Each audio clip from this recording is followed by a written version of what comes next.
Hello everyone, welcome to The Honest Wargamer. And what is a great day. Today is our 1 year birthday, our first year's anniversary. So there's lots to do today. And I know you guys are just going to be joining me and jumping on the show. Or you're watching on YouTube, or you're watching back on YouTube.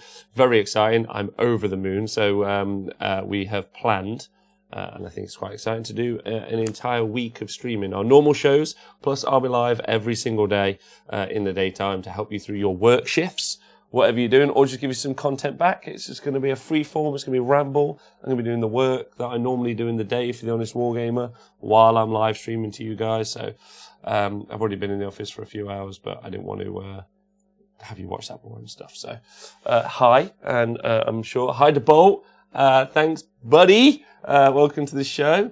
Obviously, if you're watching back on YouTube, then I'm talking to people in the Twitch stream. You should join us on Twitch.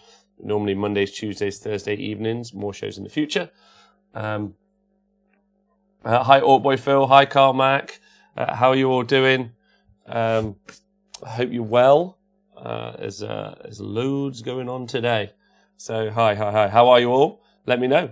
A year of us hanging out. Hi, Vladium. Get to see a beautiful us every day this week. That's right. A whole week. We're going to be hanging out every day. I'm going to try and start at 12. I tried to start today at 12, but a couple of little admin things came up, as it's a Monday, but 12 o'clock every single day this week. And we'll be talking.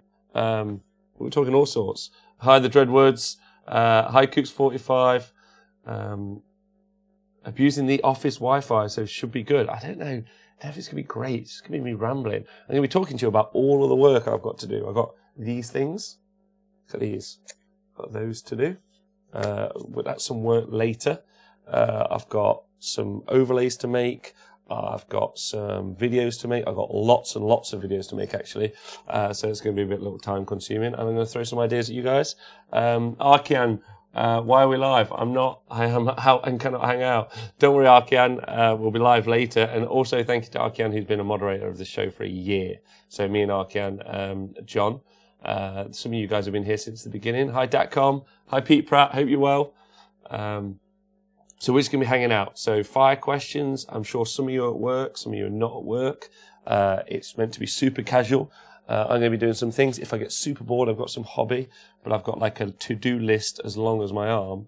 So I'm doing some show prep for tonight. I'm doing some show prep for some other shows. I'm doing some admin work. So just the normal shit that you have to do. Hi, Fried Frog 92. But I thought I'd hang out with you for a whole week. If that's cool with you guys. I hope I last the week. I've been really ill the past couple of weeks, so I'm hoping I'll make it. Debalt working. That's what I'm doing. I do nothing. You work, brother. That's a real thing. So the first thing on my to-do list today, if any of you are interested, this is I'm literally just talking to you while I work, so I hope that's fine. I work from home, so this makes a nice change from pretending to be busy and masturbating. We've all been there, brother. Hi, Mr. Kapowski. Thanks very much. I do nothing other than abuse you. You can't get me today. A year of The Honest Wargamer. There's so much cool stuff happening. We've got our own tournament coming up. We've got a new secret project on the launch. Some big deals. Some big deals happening in the future. So get ready. First thing I'm going to do, though, is I'm going to be looking through all the AOS tournament stats and then making myself some show notes.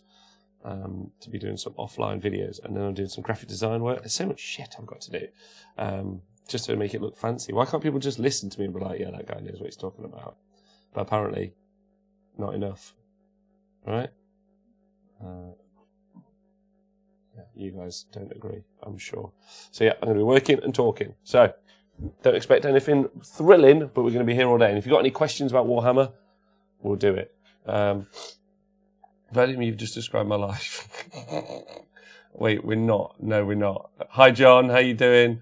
There's not an AOS tournament, Orkboy Phil, but there will be an AOS tournament. So you're the first people to know that.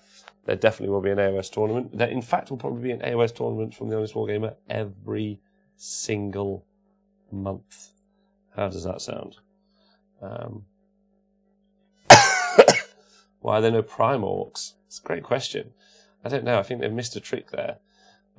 They did the Beast Arises series, and that definitely looked like it was like the setup for starting to release Prime Orcs. If you guys have not read the Beast of Horizon series, I suggest you do. But it definitely looked like they were setting up to write Prime Orcs into the 40k story, and they just never did, which I feel was a massive mistake. Hi, Sir Flukes a lot. Flukesy, did you buy the big corn dragon? You crazy fuck. Hi, Matt Lloyds. Sir Flukes a lot has joined the new Stubbing rank. That's right, for 12 months in a row. That's right, that's an entire year we've been hanging out. If we'd have made partner, we could have given you a fancy little thing. And I promise as soon as we make partner, we're going to get those little fancy emoticon things on the side. And we'll like backdate it or something. But just want to say thank you. Look at this, all celebrations all week. That's what we're going to do, is hanging out. Shine Rushin, thanks for subscribing for 11 months in a row. That's right. Partner is for losers, that's right. Partners of people that don't swear, which is lame. Right, let's look at these tournament stats for AOS. I've got so much to do. So much to do. It's going to be interesting to see how I do my research for show notes for nights while I'm also live to you guys. I don't know if I'm going to pull it off, but I'm going to try. So, I need to make myself some show notes and start talking about... there we go. So we're going to start by faction breakdown. So is anyone... So I'm going to ask you guys, we're going to crowdsource some knowledge. So one of the things I want to do is like an ESPN sports offline video where it's going to have like the factions and all the stuff that LLV's done in those faction breakdowns for AOS. It's a kind of cool offline video. Has anyone seen a video like that they really like? And if they have, can you drop it in the chat so I can shamelessly steal that particular overlay, because that would be cool. Oh, I felt I needed a 9 to 5 Monday to Friday job with the money to travel to Nottingham monthly. That's true, buddy. The Dreadwoods, it says verified Twitch partner already. No, we're not a Twitch partner, Dreadwoods. OJ, thanks for donating 500 bits. First person of the week. 500 bits. All right now. We're not a Twitch partner, are we? No, we got the email saying, nope, we ain't a verified Twitch partner, sadly. Maybe you are the Dreadwoods. That would be cool if you are. I'd be so chuffed for you. But unfortunately, we're not. Let me just go check out our analytics. No. And then go check our achievements out. We can apply to be a Twitch partner, but unfortunately, we need a weekly... This isn't going to help, by the way, doing the weekly show with you guys, but I'm just... Fuck it, it doesn't matter. We need to hit... Hi, Arctonaut. Glad to see you're this early today. I am early. I've been doing this all week. We need to hit an average of 75 viewers a week or a show, and we're only currently at 63. And obviously that drops down when I do some of the shows like the sit-alone talks like these. Not as many people find them interesting. I don't mind. That makes sense. But my choice is chase trying to be a partner or just hang out from you guys. Or hang out with you guys. I'd rather hang out with you guys. So fuck the partner. Fuck the man. Those are my thoughts. Anyway, I mean that in like the nicest way. Yeah? Good. Alright, we'll try and do some more like emojis and stuff when we unlock them. If that's all right with you dudes. Currently we can't do that though. See, there's only 26 of you. See, I should turn it off and be like, no, you're affecting my numbers. But I don't care. That's 26 people I give a shit about. So we're all hanging out. Fuck everyone. That's my thoughts. So, yeah, questions, feelings, thoughts, anything you want to say, just let me know. Yeah. Man, it looks cool though. Like, what we got? What we're rocking at the minute? We've got 1,700 followers. Yeah, that's cool. I need to write these down actually, because we need to do some stats. Like if you're on YouTube, you want the subscribers on YouTube. All right. Right, I'm gonna write these down as stats actually. 17. I'm just gonna put 8. I'm gonna round up 1,800. Don't tell anyone. 1,800 followers on Twitch. That's pretty cool. And then we've got, how many subscribers on YouTube have we got? Anyone know? I'm going to find out. 2,200 subscribers. All right. You YouTube guys are actually kicking the crap out of you Twitch guys. Not that it's a competition, but if it was, Twitch dudes, you're losing. But you guys talk more. I don't pay any attention to the YouTube dudes. I read the comments, obviously. So leave comments. Please leave comments. But I think I prefer the Hangout shows, to be honest. I find the interaction is better, but that's just me. I had to mute you. Customers don't appreciate your language. Shall I try to keep it unsweary for the entire day? Because you guys obviously are at work and you can't be caught swearing or have me on loud. Matt Lloyd's, those are cult numbers. All right, buddy. I'm both winning and losing, Harrylicious. Oh, no. I love to cult. Hi, Tristan Gray. So 1,800 followers on Twitch, 2,200 followers on Instagram. Not Instagram. What's it on? YouTube. I know we've got 250,000 downloads, which is a cool stat. So now to turn that all into a fancy graphic. Best, can I say, what do you guys think? Because I don't want to be OTT, but do you guys think I can say best Warhammer live event coverage ever because of Bobo? Or this year, best live event coverage award 2018. Could someone award me that right now in the chat so I can put that? Just tell me that I won their award for best, and then I'll just say awarded by. Most communication offshore is swearing, says Flucy. Just about to be a new dad. Any advice on how to be a good dad and a wargamer? Christian Grey, I don't even know if I'm a good wargamer, let alone be a good dad and a wargamer. I don't know, man. Just be honest, right? I think emotional honesty is one of the strongest things a person can have. Just stick it out there and just be honest. The world's a better place if you know all of the truth of the world. But no advice. Don't take advice from me. You're probably smarter than me. After no photo partner could be problematic in case of I'm all about the fancy graphics, and yes, easily. You are Debolt. You are about the fancy graphics. Bobo, more like Probo. All right, John. That's it. John, I'm going to entertain you all week. That's my fun. Done. Award in the post. Thanks, Debolt. Really appreciate that. My favourite coverage of an AOS event I've seen, says John. Thank you. Hi, Rage Howe. Hope you're well. Vladium, best live event coverage winner for 2018. The Honest Wargamer. Thanks, Vladium.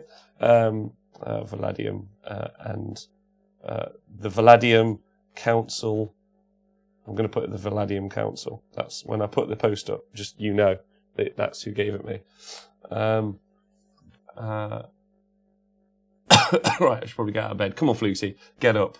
Start doing some hobby. Has anyone got a hobby to do? No, he goes to those guys at the last America tournament. My wife is going to be so jealous. Why is she going to be jealous? I tried watching games with coverage of the GT final commentary. I'd be filled with both hilarity and rage. What, Pete? You guys, let me know why. Give me some feedback as to why. Like, let's not just give me some hot goss. Let me just double check something, because while I'm doing the admin for this, which is going to be cool, I think. So there'll be 2 carrots to make sure. First, it'll be that I need to learn something. Just enough to display basic working knowledge. The part is that I need these to deal with them.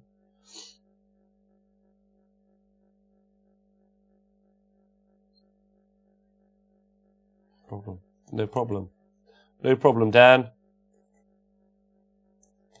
P.S. I'm live. Okay, so I can do some cool information for you guys if you're interested, because I think me and Dan have just confirmed it. That's what I do on my days. I've tried watching Bobo coverage, set the bar for the rest to follow. Thanks, Pete. Hopefully the Crim Bobo coverage should set the bar again. Sounds like something of Lord of the Rings. My hobby is building a control panel for beers. A control panel for beers? What does that mean? It was done some Wargamer dress code at Bobo that did it for me. The Dreadwoods. Listen. If you're not, in my opinion, if you're not at least trying to be as good looking as Ben Sava when it comes to Warhammer, you're not really trying. That's my first thought. Yeah? He dresses well, he acts well, he plays well, he paints well. He's just the Renaissance man of Warhammer. Now, I'm not saying you've got to do that. Don't feel that pressure. Saying that's that like dickhead at school who's like, can't believe you're not wearing the right trainers. I'm not saying that. Just saying, let's sass this up a little bit. I mean, the best I look, this is my date shirt. This is, like, if my girlfriend texts me later and was like, I really want to go on a date, I'd be wearing this shirt. So this is the shirt I wear when I live stream to you guys. So this is the best I look ever. So I just want you guys to appreciate that while my level maybe isn't the same as maybe your suit and tie level, but this is where I'm at as a person. It was Because the honest point, just spend the weekend painting my Hellions. Wow, they're so complicated, those little models. Still not done, and they're staring at me, demanding I finish them. Man, they must be taking a while, right? Isn't that impossible, though, so hot right now? Do we call him the total package? I don't know. He is the total package, though. Pics in the Discord of some pro hobby. Thanks, Tristan Gray. What is that? What the hell is that? Oh shit, get that money, honey. This is my daily hobby. That's cool. Is that what you do for work? Plug in beer machines. That looks funky. Looks complex as well, I won't lie. I should tell everyone, feel free to tell everyone that, that's cool. That's cool. It's the B-Day. Always welcome. Feel free to tell everyone on the Discord, John, if you fancy it. Pics in Discord, some pro hobby. He's a lumberjack. He's okay. Right, if you guys got any questions, I'm going to kind of talk to you while I'm doing this. So one of the things I've got to do is I've got to go on a program called After Effects, and I've got to make an announcement, like image, basically, for the birthday. So I've got to do my work, boys, while I'm talking to you guys, which is about the show. So it all makes sense. I'm sorry that it is all about Warhammer because it's about the show, but it's gonna be complicated, I think. And then I've got to do loads of stuff for the night tournament. So we've got loads of overlays and images for the night tournament. And then do you remember the term show we did for 40k? Yeah? So I'm a little bit confused right now I'm building the workbook for Age of Sigmar and 40k. And I'm a little bit not really sure how it's working. So what I'm going to do is I'm going to write on these things, and then I'm going to make myself like a board, and I'm going to try and work it the hell out, because I don't really know how to do it all. So, but that's later. That's not right now. That's not the plan. But you guys are welcome to use the room as a chat, like just hang out, talk to each other, whatever. I'll get in there when I can. Does he work all night and does he work all day? I do. With all the talk about the new not using Games Workshop bases at Games Workshop events, do you have to wear Games Workshop footwear to attend? Did you have a general opinion about the Corn Dragon, by the way? Yeah, I mean, it's great. It is great. There's Dan Unsupervised. Dan, I know you're in the chat. Can I tell everyone the news, Dan? Because I think these guys, we should probably do like an announcement every day on the birthday shows, and I'd like to tell them the announcement about you, Dan, if it's possible. But let me know. The Corn Dragon. What do I think about the Corn Dragon? Me and Nathan are going to talk about it later, but it's not great. You can buff it to high heaven, which is cool. 1,200 points seems a lot, but I like what they did with it. I like that they did the 1,200 points. It's meant to be amazing, kick-assness. I mean, it's got 3 up safe, for God's sakes, with 30 wins. It's pretty badass. Is it 1,200 points? I don't think so. But it's a safe bet, and in the future, maybe it could come down in price. And I like it. What they've done is they've built a massive model, and they've said, this is probably something you just play in big games. That's a great way to go. That's the way they should have gone with it, instead of Nagash being in the game and just being like, meh. Those are my thoughts. But it's cool. It's really cool, especially for massive games. If you're just playing especially if you've got Chaos Force already.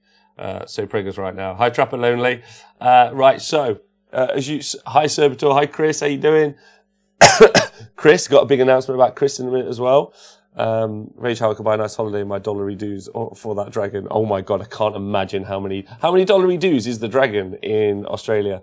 So, big announcement. Actually, let's talk about the dragon for a second. The rules are kind of cool, but are you really going to play with the model that's the size of Jet? That doesn't even come with a base. It doesn't come with a base. That would be my first email to Forge World. I'd be like, stick it on a fucking base. You send me a base for free, or I'm sending that model back. That would be my first thoughts.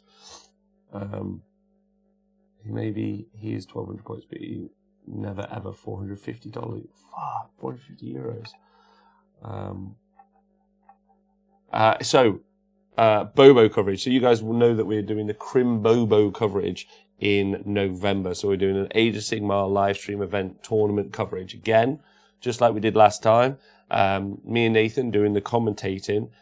John's coming down, Adam's coming down. We're doing the whole shebang, just like Bobo before, but bigger, better. That's what most of my work's going to be done this week, doing overlays and graphics and weird kind of things like that.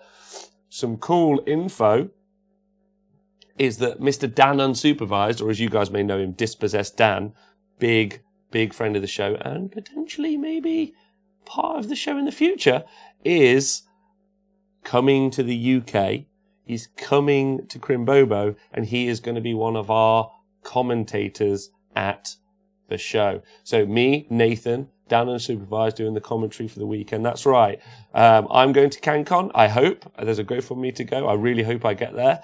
Really want to do the live streaming from there. And then, of course, Dan's coming here. That's right. So that union between Australia and England is getting ever tighter. So how cool is that going to be? So I hope you guys all make him welcome. I hope you guys get excited to... John, you didn't even know this. I know. That only 2 people knew, me and Dan.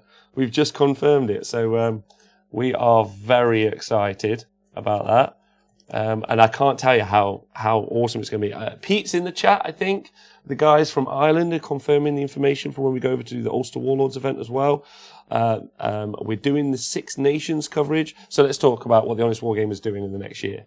We're doing Crimbobo. We're doing Bobo. We're doing CanCon. We're going to Adepticon. We're doing Six Nations coverage. We're doing Ulster Warlords coverage. We're doing Sheffield Slaughter coverage. So we are covering 7 events next year, and that only takes us to March. Yeah? Only takes us to March. How's that sound? Right, we are, this channel, you guys, and I can't say thank you enough to you guys, whether you're on YouTube, or you're on Twitch, or you're one of the Patreons, like Serbator in the chat. Serbator this weekend got to see the secret project. He happened to be out on Saturday night while I was DJing, and I can't talk to most of you. It's really difficult for me about the secret project because the secret project is so fucking good. Hi, Donaldinho. Oh wait, we're also covering the LCO. 8. We're covering 8 events in the next 6 months. Thank you, Serbator. I was so excited about the secret project. I showed Serbator this weekend. Oh, Flukesy. Flukesy. Look at that. You just, everyone say a big shout out to Sir Flukes a lot, who's just given a sub to everyone in the chat. Wow. So yeah, 8 events. The secret project's on the way, and that's been paid for everyone on Patreon. So I'm living off, there you go, Serbator saying it's so fucking cool. I'm living off jam sandwiches for the next 3 to 4 months to make it happen. Flukes a lot, thank you. You're a superstar. I'm really glad. I think we still have space for another team at Ulster Warlords in February if anyone fancies the trip to Belfast. So get that sorted. Thanks for becoming a Patreon, and thanks to Flukesy for making everyone a Patreon. If anyone ever wants to just become a Patreon on their own, don't cry, Rob, you pussy. Tears a mark of a strong man. Stop being part of the toxic masculinity problem, John. I want none of that shit from you. Hi, Donaldinho, you superstar. And if Tom's watching, if the secret project manager Tom is watching from anywhere in the world, can I just say, but yeah, I just want to say a big shout out to Serbator, because Serbator achieved a rank on Patreon which no one else has yet achieved, which is he has decided to become where is it? A grot overlord, which I can't thank him enough. I think that's super lovely of him. It gets you a bunch of different perks, which is really cool. And I just want to say thank you. It's just the loveliest thing. Donaldinho in the chat, he's someone who helps loads, like both talking to me, and he's a Patreon. This Adam, everyone in the chat is basically a Patreon and a Twitch subscriber. You guys are incredible. So, and loads of people. Chapter Master Valrak has subscribed. He's coming to the Knights tournament. The Knights tournament is going to be fucking sweet. Right, I can't keep talking to you guys. I need to start making the shit to make it sweet. So I'm on it. There's just too much happening. I promise you're a dick. No. If anyone gets the chance to play Chris, you should. He's a lovely man. and he's coming to play. He's playing Chapter Master Valrak. Chris is coming to the night tournament, so you guys have got a game on. Word to the mummy fucker. Happy anniversary, you need to have a thanks, Ty winning. The Dreadwoods. Thanks, man. Thanks. Oh, man. Jam's nice, though. I like jam. Don't worry about it. Listen, I don't mind. I don't need to be fancy. And I don't want to be fancy for the next couple of months. When you guys see the project, you guys are going to lose your fucking shit. That's my plan. Oh, okay. Right, okay. And we've set up a WhatsApp group for people who come into the Knights tournament, which is awesome. Yes. So you guys are going to have a cracking time. Oh my God. Leia. Princess Savage. Oh my God. So many people have subscribed still because of Flukesy. Flukes, you just wrecked Streamlabs. You single-handedly wrecked Streamlabs. 47 people! You fucking crackhead. Like, what the fuck? That is crazy. You're insane. You're actually insane. I'm going to look on the dashboard. How many people are in the dashboard right now? Look at that. You're a crazy loon, but you're an angel. That's what I think. So, just got a message. See what that is, because I need to keep up. I don't know where I can keep up. There's a lot happening right now.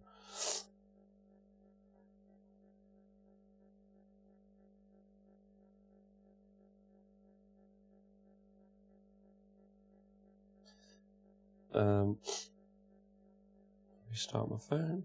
There we go. Right. 29th. Ain't no one accused me of monetary sanity. That's true, Flukesy. No one's accused you of that. Too much that offshore moolah.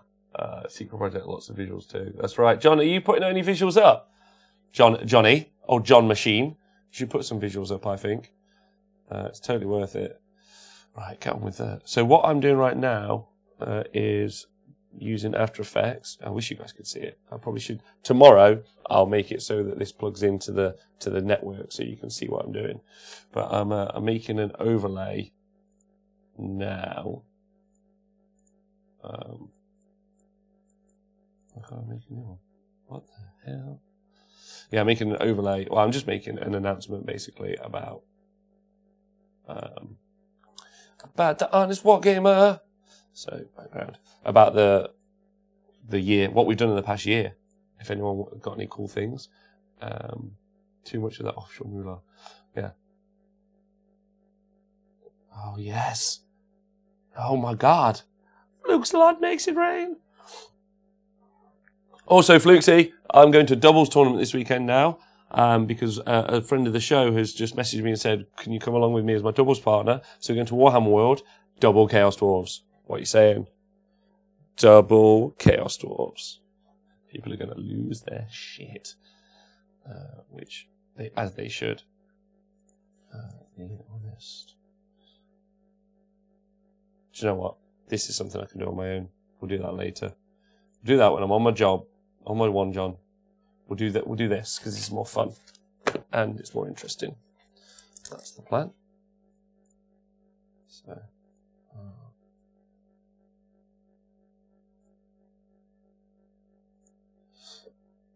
what's with a mammoth? I really want to try double. It's got an amazing corner. I can't take the mammoth. Amazing corner moon clan list. Corner moon clan together. That's pretty good. Or if I did 2 handfuls of shit, it's just more shit. Dan unsupervised. Let me tell you about how that's not true. Not true. Not true. So with you guys, I'm going to do some workbook work. That's what I'm going to do, apparently, because I've decided that's what I need to do right now. I've got the workbook to get it done. It's got to get done by, it's part of the secret project. So I need to write out what some of these terms mean, which is going to be a bit of a stress, but not too much of an issue. And then I'm going to talk to you guys about it while we do the show. Awful idea, 2 handfuls of shit. Listen, the Dreadwoods, you may have given me 200 bits to the show, but fucking none of your back talk. Yeah, Dan Unsupervised has already proven that he's a silver dwarfed bastard. Also, Dan, I took my girlfriend around Warhammer World on Saturday to show her all of the armies, to explain exactly what all the fuck it means. Do you know how she described the dispossessed dwarves? She said, they're the boring ones. She's like, oh, they're so boring. That's what she said. And then she said she didn't agree with sky dwarves. She said dwarves are meant to be on the ground, not in the sky. How do you all feel about that? From the word of a babe. That's what I've just said. Hold on, let me go find out what this means. I'm not getting texts.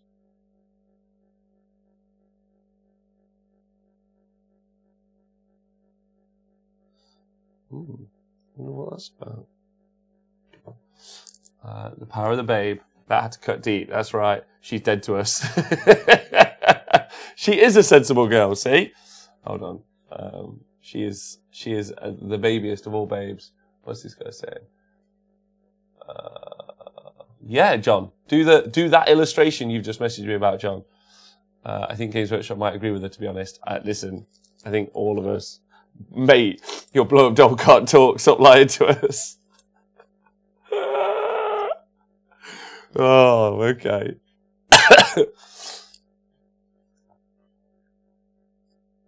You brainwashed her, Rob. I didn't brainwash her. She's made her own choices. She's her own person, and she's decided what she. Oh, shit me.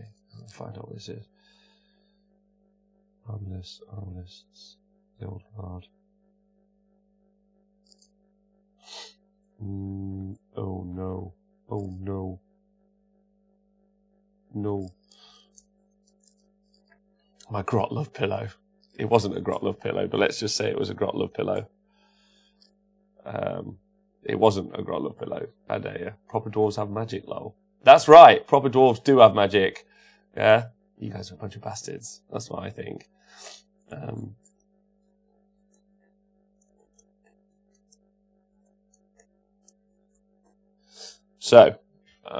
do I buy a Grot Love pillow? Oh my god, please don't make that one of the products that we make. Please don't make that one of the Grot Love pillow. I don't. Oh, I don't want that to be a thing. Right. No, Donaldinho. I refuse. Hey, Matthew. Matthew, thanks for joining Patreon. That means the world to us. Absolutely fantastic of you. Thank you so much. Thanks to all of you today. You guys are brilliant. Right, so what am I doing? Okay, so I'm going to check this out. Right, okay. So I'm doing this thing called a workbook. And part of the workbook is it's going to have a bunch of keywords in. So you're the first people in the world to know exactly what's going to be in the workbook. So, Deep Strike. Yeah? So we've got Deep Strike. Okay? And now we need to know what that means. So, Stormcast can Deep Strike, and also Terminators from 40k can Deep Strike. So it's pretty simple, and it's synonymous in both games, and it means deploy outside, anywhere on the board, from off the board, deploy from off the board, deploy from off the board, from off the board.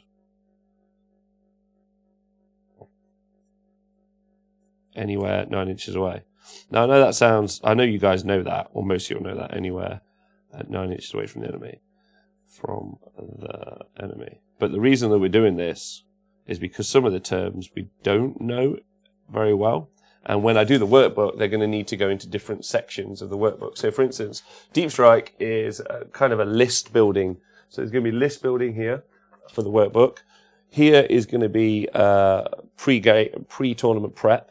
And then here is going to be in-game prep and terms. So that's Deep Strike's an example of list building, right? And understanding exactly what it means. But it also becomes relevant in the game. Yeah? So, in two places. First Games Workshop, now you want to fuck. Hi, Jonathan Atland. How are you? Don't believe the KSU 1000 confined. I had higher thoughts of you, Donald. A Robin Love pillow. You shouldn't have. If we want to make the Honest Wargamer pillow, I've got some pictures of Nathan from Bobo that might help the design phase.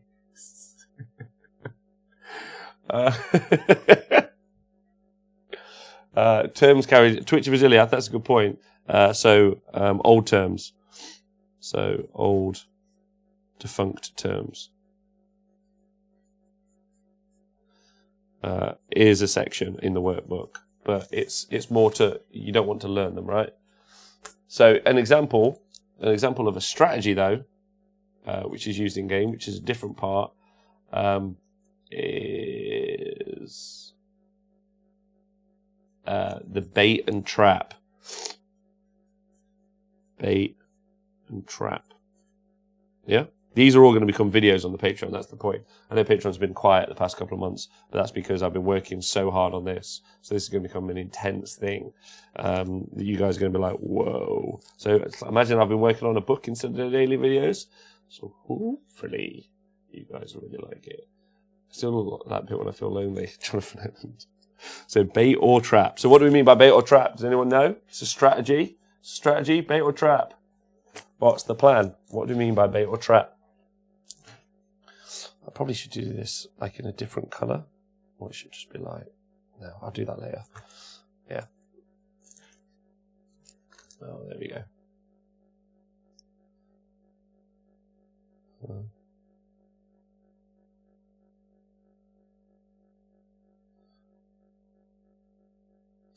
Sorry, I'm just replying. I'm just replying to the girlfriend, told her that I've just cussed out silly dwarves, which has really made me laugh.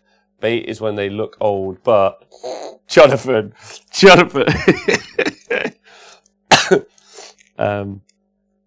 So I would say it's using a unit / objective to control the movement. Objective. Ooh. Objective.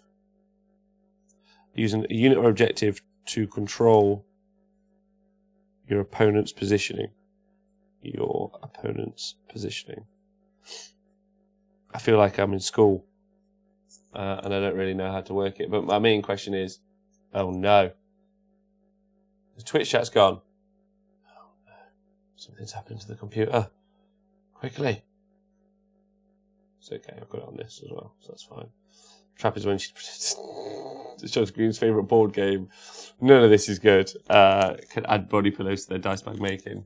Jesus Christ. So it's using the unit or objective to control your opponent's position on the board. Position. In game. Yeah? So, as an example, this weekend from the Heats, fantastic. The big MacBook that I was using for reading the Twitch chat, I just fucking decided to install some software. So to give you an example from the Heats and how I used bait and traps, is the mammoth was my bait, right? So what I would do is I would take my mammoth and I'd just be like, here he is. And then people would go, oh, I can't wait to kill the fucking mammoth. Woo! And then that's what they would do. They would kill the mammoth, and then that would leave them exactly where I would want them to be on the board, and then I would go and get them, right? So I would either shoot them, because my range was only 20 inches for shooting, or I would charge them. Usually, I would do both. So I'd put the mammoth out as bait, and if they didn't take the bait, I would use the mammoth to just charge at the enemy and attack them. So it kind of did both at the same time. Now, I know that seems really easy and simple, and sometimes the game, like Age of Sigmar, for instance, nothing's really bait or a trap, and maybe you don't put a unit in. But Donaldinho's in the chat. I'll probably tell you that I'm sure he's told many a person exactly what fanatics do, but people have still ran at his army, and then he's put some fanatics out. He's put a big unit of grots out there, hoping to be charged. I like how, despite previous attempts, Rob always tries to get the chat to help. I like you guys. I think together we can keep. I think really, if you guys do the bit where we be silly and don't pay attention and basically derail what I'm trying to do, I'll have to be the one being sensible and doing the work, which means I'll get my work done.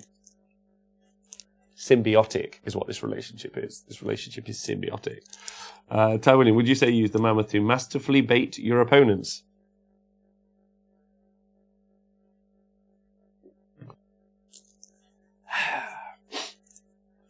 Why do you... I Alkanot, besides, was wondering, how can I get a Discord invitation to the Wargamer channel? Type in !Discord. !Discord. Woohoo! And there you go, buddy. Just click that link. I use my Stonehorn like a fanatic. Charge forward, hold stuff up, win objectives. I use my Stonehorn like a fanatic.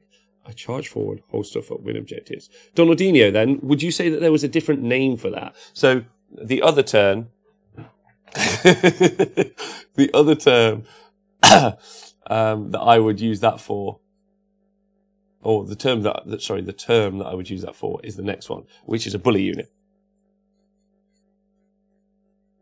Yeah? Bully unit. Please don't look at my handwriting and never judge me.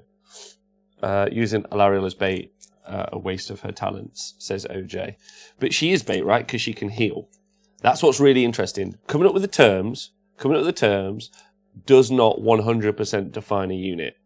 But having the terms are important to me, they're important to the workbook, and they're going to be important to the show, because then when we do live commentary, there's going to be a database of what all the terms mean. So if I say, as you can see, I feel that Donaldinho is using that Stonehorn as a bait to lure out. Now, you know what bait means, obviously, but then when it comes to positioning, do you know what that means? Do you know how to bait units? Do you even know what to do? Same with the bully unit, right? Like a Stonehorn, a Frostlord on a Stonehorn that flies is a big bully unit. But it does the same thing as bait does. It controls the position of the enemy army, which is what you're aiming to do.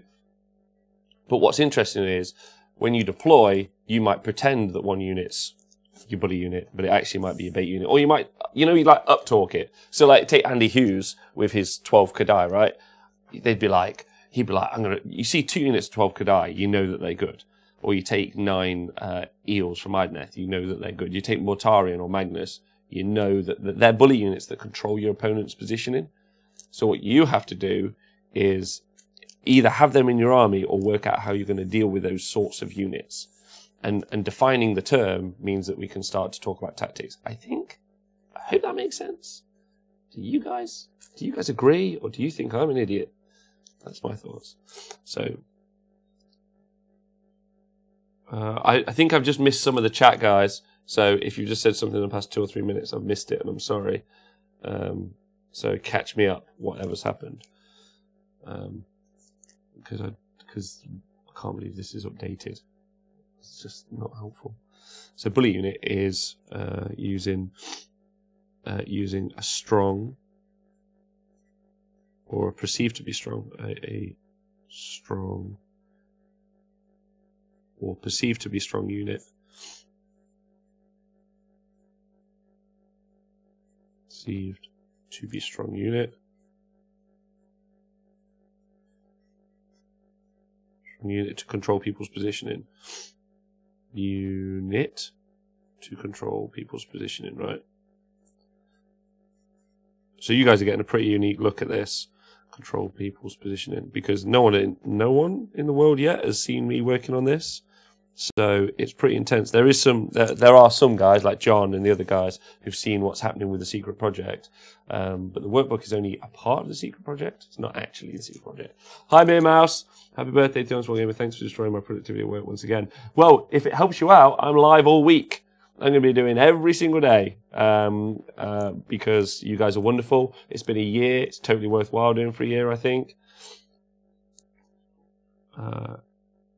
Yeah. Bully unit that flies, like the harassment Drake you created on Warhammer TV. Yeah, like, because it can lock down shooting, right?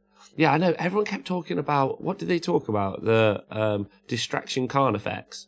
And I was like, I think that was already been invented before, but Mere Mouse, my boss, will be thrilled. Hi, Lee Bromley. Hope you're doing well.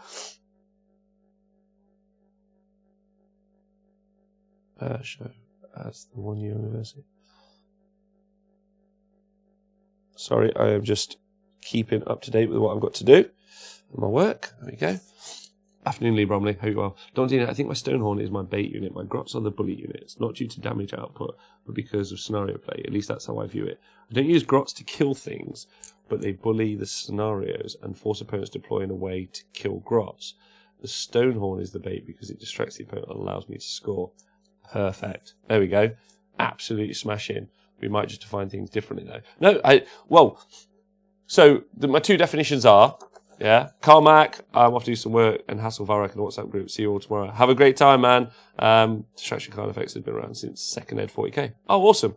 Thanks, Mr. Kapowski. I didn't know that, so I apologise and I was wrong. So bait and trap, I've got as using an objective or a unit to control your opponent's position in game.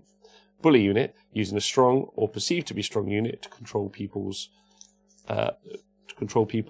position in game. So they both do it the same way, but one of them is through perceived weakness, and one of them is through perceived strength. So the Stonehorn, I guess, does it through perceived, because a grot, people don't respect the grots, but they should respect us. We're like a little gang of Cody Weechi, thanks for subscribing. That's awesome. Aceface, happy birthday on this Wargamer. Great first year, buddy. Keep up the great work. Thanks, man. And thanks so much for being on the show all the times you have been. Hugely appreciate it. You're wonderful. Can't wait to work with you more in the future. This show is a big fan of you. You're wicked. You keep it real. You keep it honest. That's a big shout out. Also, if you get the opportunity, talking about other shows, if you get the opportunity to talk about, listen to the Rage of Sigmar, specifically the latest podcast. Those guys are pretty cool, and I really enjoyed listening to that show this morning while I was doing my gem sandwiches. Bully unit makes you cry by saying mean things to you.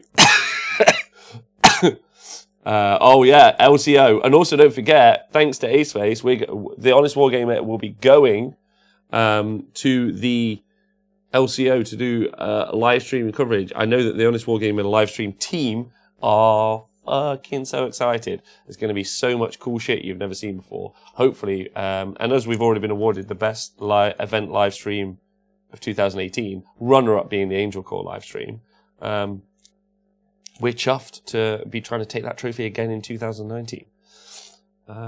Kodawichi, thanks for the awesome show, Rob. I've been watching along with a few weeks on VOD. Oh, no problem, man. Also, there are videos on YouTube, and if you just want to listen to the audio, there's a bunch of shows from, because the Twitch doesn't keep the videos after like 60 days.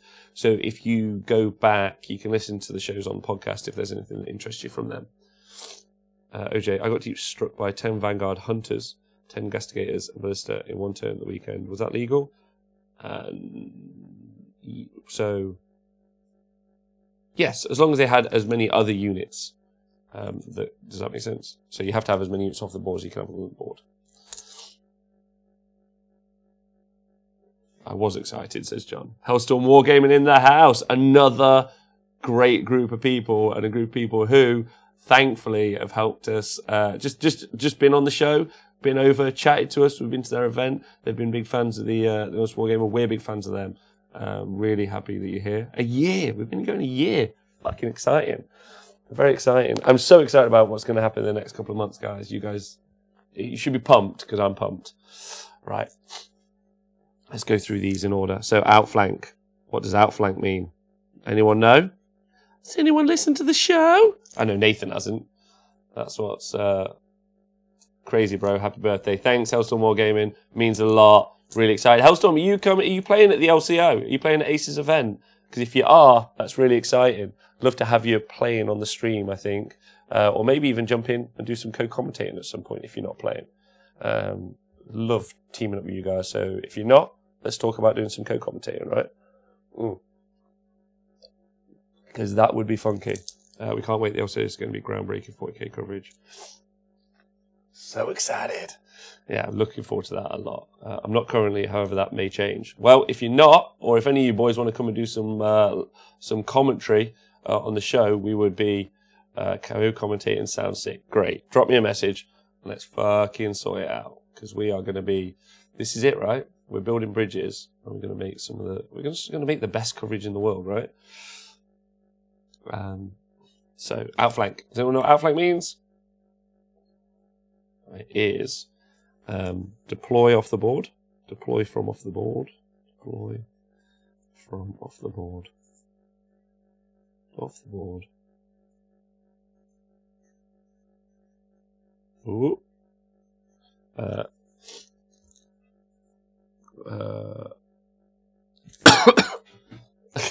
wouldn't last long with that. from 9 inches away from the enemy and within 6 inches of the board edge. 9 inches away from the enemy. And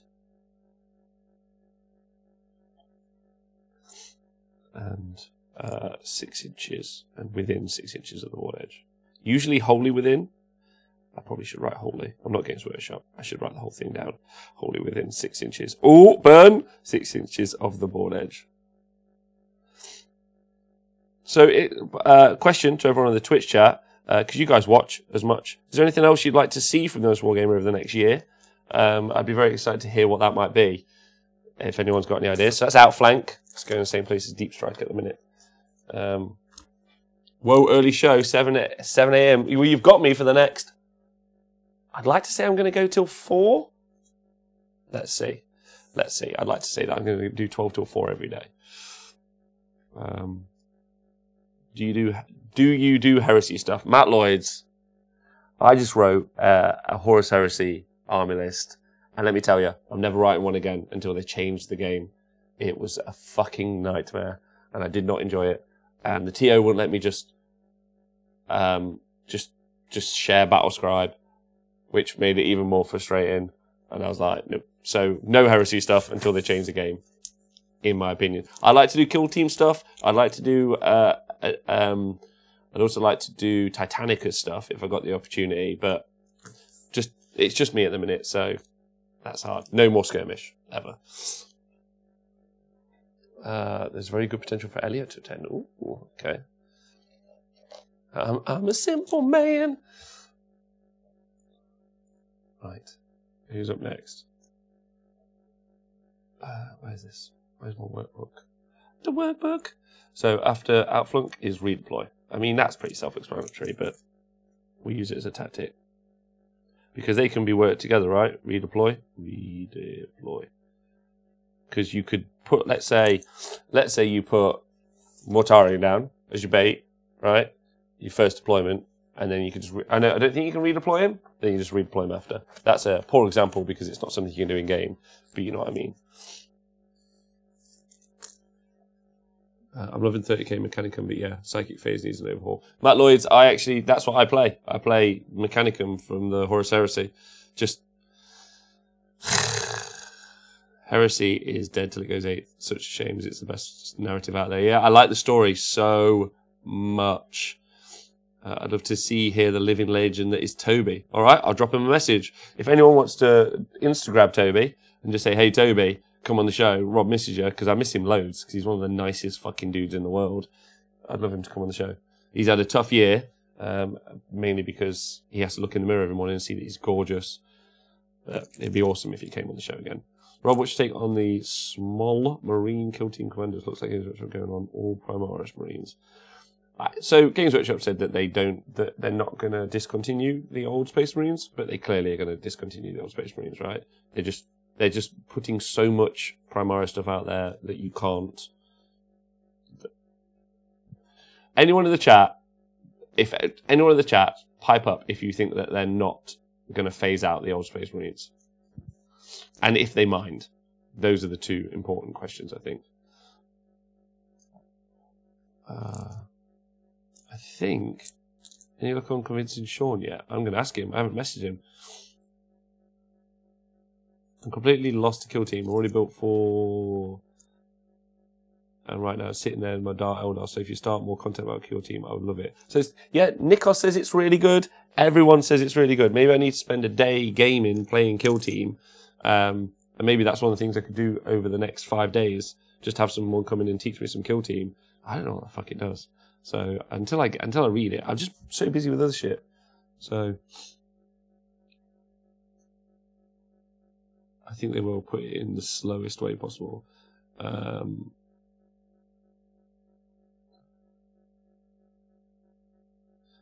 Yeah, I'm not surprised. I really hope they keep the old units viable, though. The stockist range in January is losing some old Marines. I think they will phase out. Don't mind, only because I don't have many, so I'm not super invested, says Ronaldinho. Similar situation with Bretts and Tomb Kings. Agreed. And then the coffin will be the redesign of the likes of Predators, etc. I agree.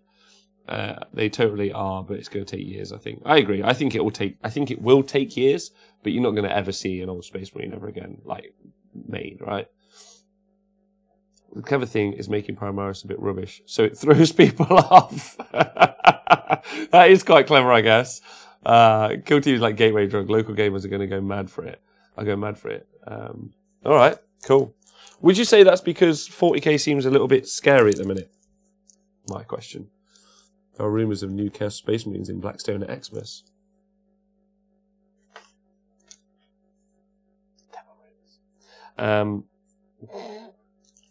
Anyway. Don't talk rumours on the show, guys. You know I can't keep a straight face. Right? So just so redeploy in the redeploy units in redeploy units. Deploy units in redeploy units in the deployment phase. By the way, if anyone's got any questions or if they're doing something and they just want to talk to me about it, just drop it in the chat because I'm here all day and I'd love to talk to you about it. And if you don't know what I'm doing, I am doing terms for my workbook because I need to make some sort of brain map because it can't stay inside my head anymore. So I don't really understand it. It's got too big. So I'm hoping if I write them all down on these cards, I'm hoping I'm going to be able to put them up and then work it out in my head. Also, when I put them up and Nathan's sat here later, it's going to spook him out, which I'm excited about because I like spooking Nathan, so that's fun. In the movement phase. Beautiful units in the deployment phase.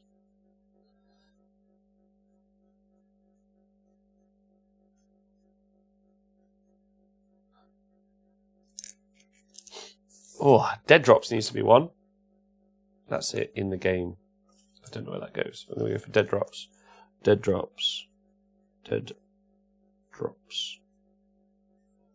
That's a term. Does anyone else, before I go on, so I like the idea of loads of blood claws. Am I mental?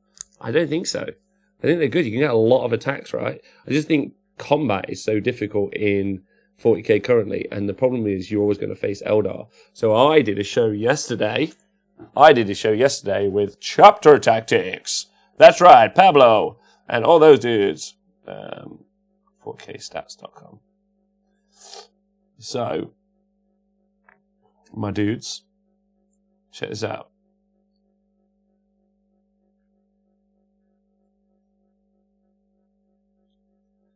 Check that out. So 40kstats.com.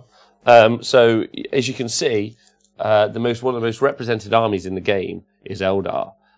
Imperium take up about 50% or 40-something% of the field. But what's really interesting about the percentage coverage that they have in game is that they don't tend to actually win many tournaments, what Eldar do. So it depends what you want to do. Do you want to win 5 games at a tournament? Then maybe not. But if you want to build lists to play the most specific armies, which would be Imperial Knights currently, if you don't take Eldar as a single faction. So if you take Eldar as a single faction, it's Eldar. But, and if you take Imperium as a single faction, it's Imperium.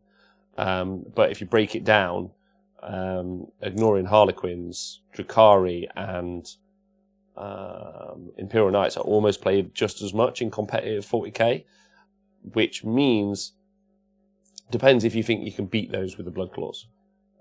There you go.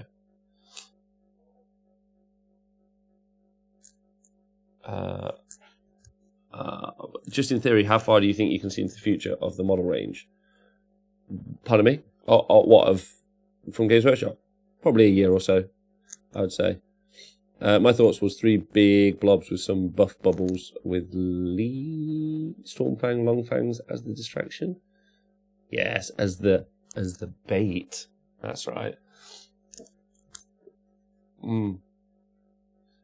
You have had time to reflect on your 40k or better dances in the light of the AOS GT finals, the Dreadwoods. I haven't, because I know for a fact that 40k dancers are better dancers. 2 of them in the chat right now. Yeah, I know, yeah. I like Leviathan Dreadnoughts. I think they're cute. They're really good. Mini Knights, right? Would 40k be a better game without allies? It would be 100% better game, I think, if it was just pure army books. But then, little units, like I've got Hector Rex, right? I really want to put him in the army, but I can't. I can't put him in the army like without taking like Supreme Command Detachment. And if it's just Imperial Guard, I think if they did it the Age of Sigmar way, that which is just so much better, you got to have like 1,600 points of pure one faction and 400 points of a single ally, and then those allies are only specifically keyworded. That would just be a better system all day long, in my opinion. 400 points is a little bit like. Would it be better? Too many obvious codexes would dominate. They will dominate because they're not written the same. But then you use points to adjust to make some better and some worse, right? That's what you use chapter proof for. You use the points adjustment to be like, right, single codex. Ace Face, you best get some dancing practice, brother. Thanks, Daisy Duke Dog. Woohoo! Birthday, a year. That's so exciting. John agreed. Jonathan, but would it be a lot easier to tune? It would be a lot easier to tune. It would just be a lot easier. Age of Sigmar so much easier to tune. You just be like, okay, like if you don't want something to fit, like if you don't want Mortarion to ever be an ally, you just be like 420 points. Fuck you, can't put me in your army.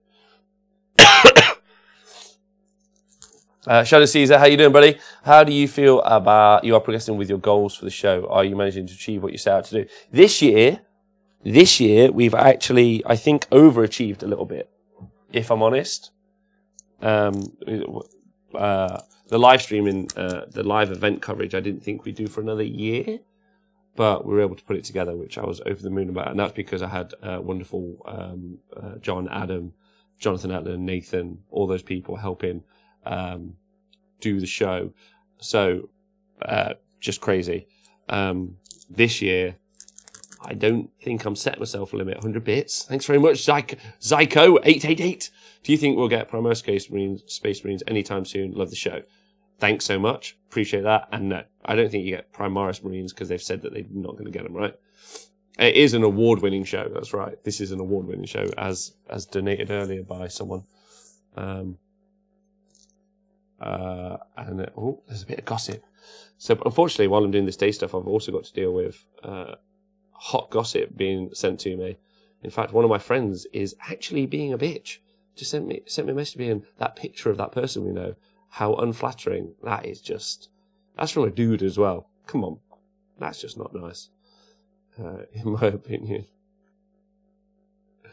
Alright. So, this is cool. If you guys are watching, let me just... Sneak preview of... Alright. We'll be streaming every afternoon. Also doing some preview... That's right. How do I take that post? There we go. Sorry, I'm just talking to myself there. Here you go, dudes. Hi, Tom. Tom, thanks for being on the show. Tom and Nikos, every single Thursday for a year. Our year birthday. We'll be talking about it more on Thursday, but you guys have done wonderful stuff. Tom, part of the... in the past year, he's been part of the ETC Canadian team. He's a top Asarani player in the world. He's learned to emotionally communicate with me. We've bonded like this. Just wonderful. So, and Nikos, obviously, fantastic. Donaldinho, on things I'd like to see from the Wargamer in the next year. All right, these down. 1, interviews with people. Love the Aussie Canadian ones. Know you want to do one with Ben Sava, but the other players in the scene. Do specific faction reviews. That would be cool. What I'd love, Grot Terrorist, just make me a list. Like, make me a list.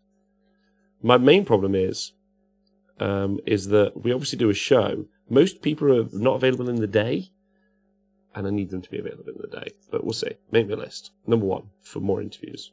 And I agree. I would like to do that.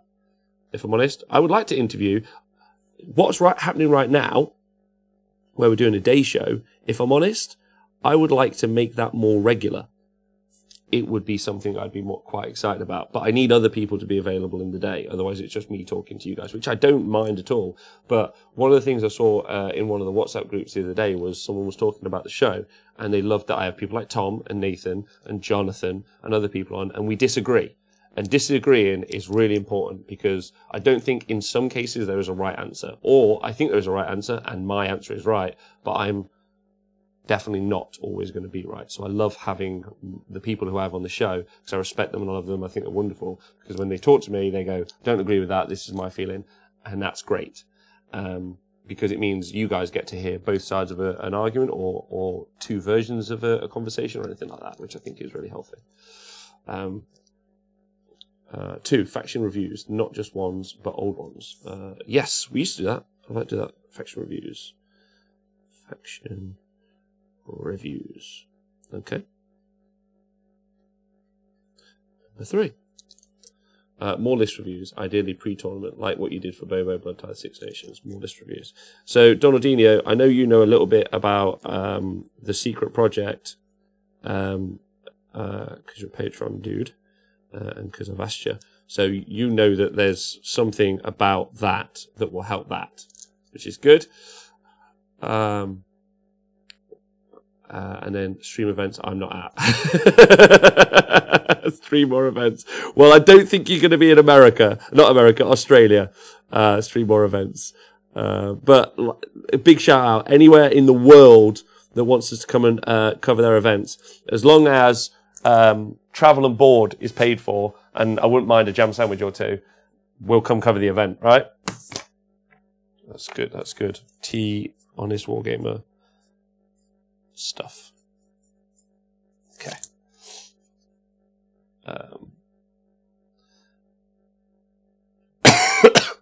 Cover 6 nations next year. Mere Mouse, cover 6 nations. I am covering that.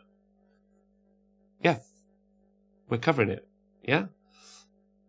Oh. Sound issues. My mic is making strange noises. Is it still making strange noises? Hello? Oh no. Oh no. Sorry, dudes.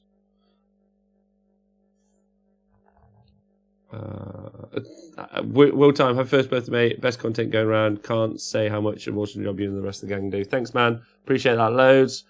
40k Badcast dudes would be fun to interview. Time difference could work out as well. All right, let's do this, bros. List of people I should interview. Yeah? Interview. List of people I should interview and why. You're all welcome to chip in, and I'm well up for this. Let's do it. So that would be the 40k Badcast. 40k Badcast. Dudes would be fun to interview. Time difference can work out as well. I don't mind the time difference. I'll just stay up all night. The Dreadnought self-help group. Thanks very much. I don't know what happened to the sound. Sounds fine to me. All good. No, it's better now. Thanks. I mean, I think I was leaning onto it, maybe. Could have been that. So, Jack Armstrong. Yeah, me and Jack are tight. That'll be fine. Good call. Sean from Twisted Dice, because he's the funniest guy I've ever met. He is hilarious. Sean from Twisted Dice. We could do a pre-LCO show. Twisted Dice. Fuck it, I'm back. Well, welcome back. Yeah, so the question is, to everyone in the chat, who would you like to see me interview and why? Because that'd be interesting. And while we talk about that, I'm just going to carry on. I can't believe it's been a year, man. It's been crazy. I remember when we hit the first 100 people, I was like, what? Say what's happened?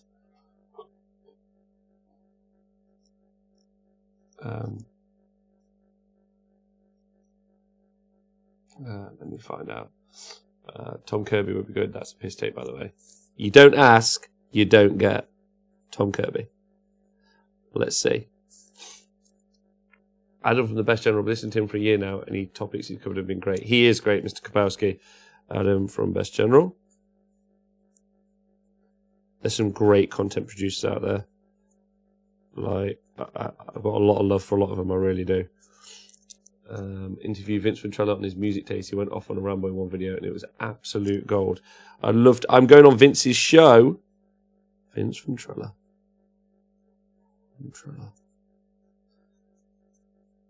Okay. So yeah. A live kangaroo.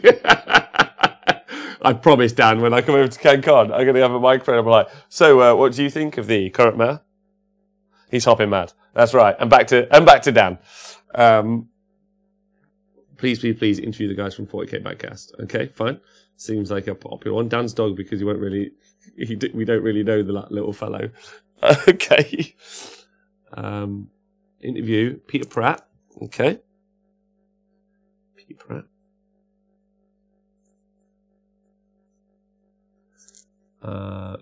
Mick Wendell.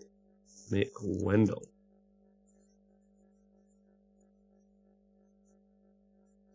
Surely I've got to interview you as well, Donaldinho. I think everyone wants to hear from the Grot Terrorist. Tony Moore. Tony Moore. I've asked Chris Tomlin. He does not want to be. He doesn't not want to be on the show, but he currently isn't accepting podcast questions. Dan Ford, where he isn't allowed to say mode host. Dan doesn't really like talking. I've asked him before, but I can ask him again. Laurie, I would like to interview Laurie. Laurie's hilarious. Laurie with Sylvaneth. Laurie Hug It Wild.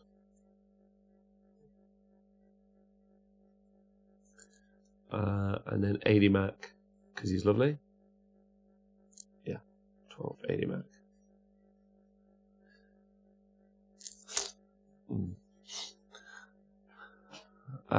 Drop bears, but Rob has to remember put Vegemite behind his ears. Don't worry. I think Haywo is a proper deep thinker on iOS and always has interesting insights. OJ, I couldn't agree with you more.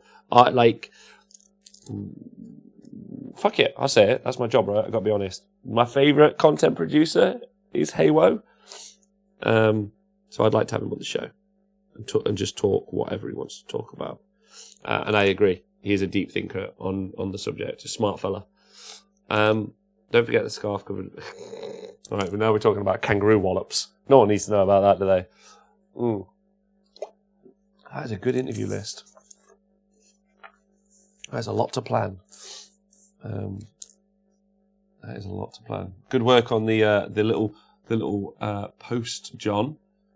There you go. Look at that. Let's get a like and a bit of cheeky boosting.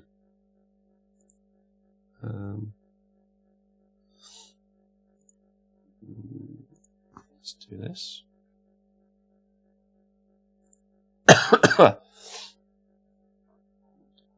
Right.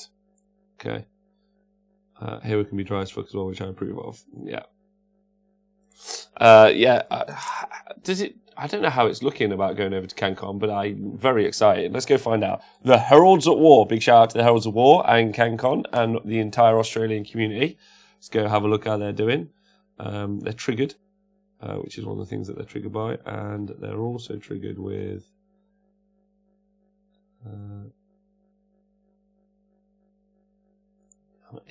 Could I be going? How's the GoFundMe going? Not bad. Nearly $1,000, which is not bad at all. Rob streams our works, has as much work to do. It's fine. It's fine. This is all great stuff. I would like to interview all these people, so that'd be really fun. Right, how you all doing? You good? I'm still working on my book while we do this. So dead drops. So I don't know how to describe this. So what I mean by dead drops are, does anyone have in their army list, 40k Rage Sigmar, a couple of units that you deploy down on purpose that are just, you know, I'm going to put 10 dudes there, I'm going to put 10 dudes there, just to bait out or to try and get their good units deployed on the board so you can see where they are. Whether or not you want to shoot them with some las cannons or whatnot, or whether or not you want to go charge it with a big monster. And follow-up question, because that's what I think dead drops are. Do you write army lists intentionally with dead drops? Do they like intermix with chaff? You're like, well, that's my chaff screen and dead drops at the same time. Cultists and scouts. There we go. I deploy assault marines. They are pretty much pointless. They're also most of my army. Oh shit. Yeah, Winters is great. I'd like to interview Winters. I was going to talk to Winters recently, actually. Winters. Rat swarms and ripper swarms. All right. Or chaos spawn. Okay, so you guys have got dead drops. So you know what dead drops are, right? Okay, so dead drops. Deploying units.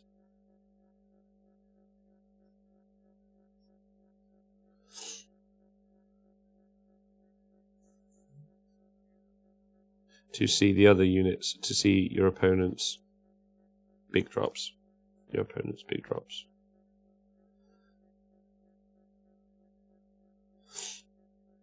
Now, another one of those, another strategy for that, in my opinion, is when an objective, so sorry, let's take this, as you can see on the screen, if there's two objectives on the board, and the one, this one here, I put a couple of units there, but like really light units, and then they maybe start to think that I'm deploying there, and then I deploy my whole army on the other side of the board. Does anyone do that? Because I think that is a strategy, but I don't know if that would also be dead drops. I don't know if you guys agree. What do you call drops that don't do anything? Oh. Everything does something though, right? Everything does something, even if it's just getting in the way. 10 triads, ultimate dead drop. Deep strike units can be dead drop. Oh yeah, they can be. Because fanatics be the ultimate dead drop. That's right, depends on the mission. That's good. Yeah, so it's like fanatics in a unit, fanatics in a unit. And you just wait, it's like heart renders in the sky, heart renders in the sky. You know, it's any unit to see your opponent's big drops / deployment.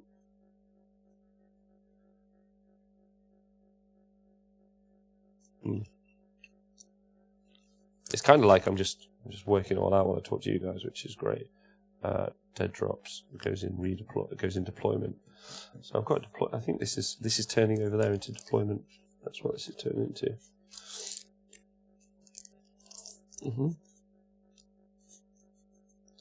Deployment. I like how also I'm doing this in front of you all publicly, and I'm someone who writes with a Sharpie. That's really indicative of me as a person.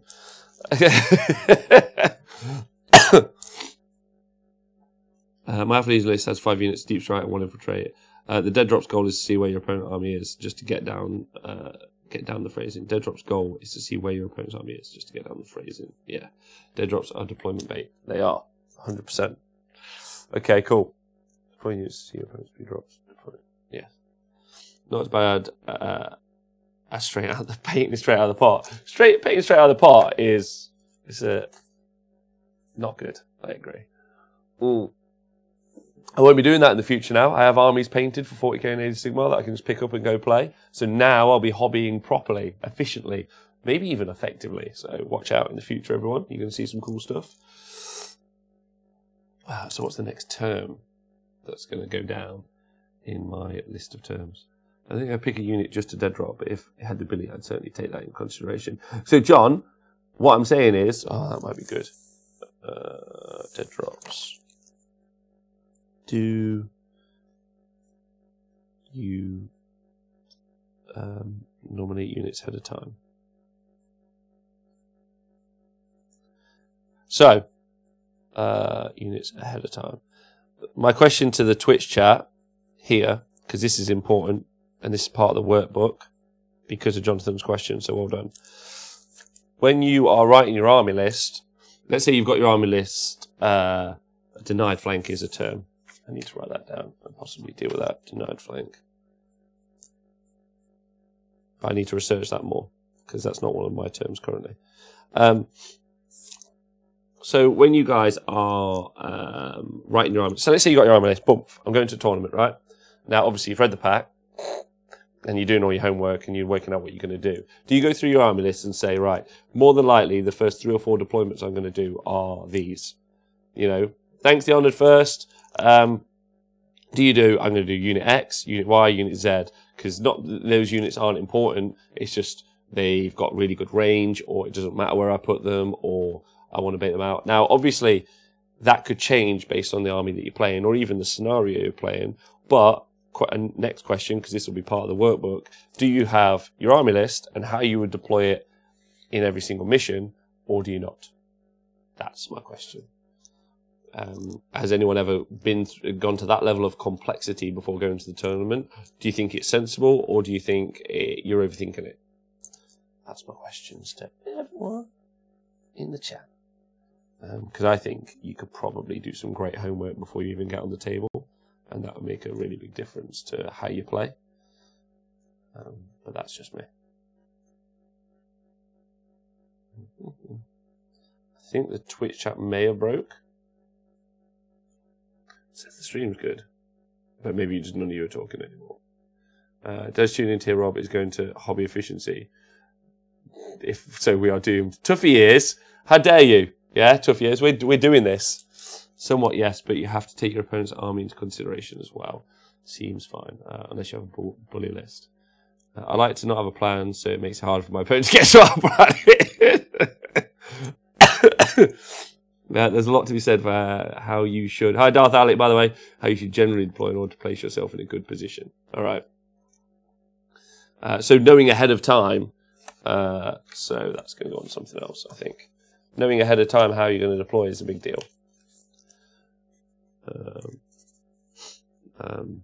What's this going to be? This is going to be exercise.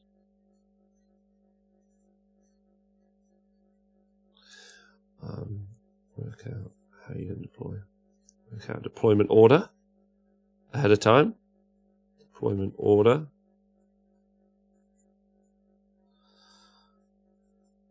Work out deployment order ahead of time. And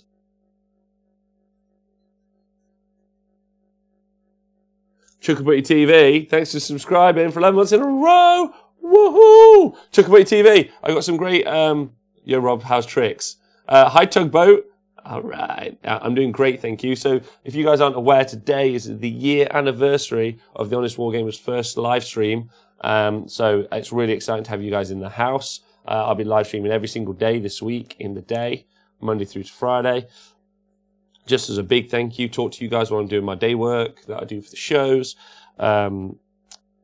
because there's so much coming out from the Honest Wargamer over the next couple of months that I've got so much to do. That it's plus I can think better when I talk, which is useful, right? Because but obviously we're doing this every day. People like Chuckabutty, fantastic. Chuckabutty, you missed the news. Dan Unsupervised, that's right, Mr. Dispossessed Dan is coming to Crimbobo to help do the live commentating. So that's just fantastic. So yeah, that's currently where we're at if you guys have just joined us, so thanks. So you're talking to drops. If he takes one drop army, can I still alternate deployment until I finish with one less drop than my opponent? I have the choice of two.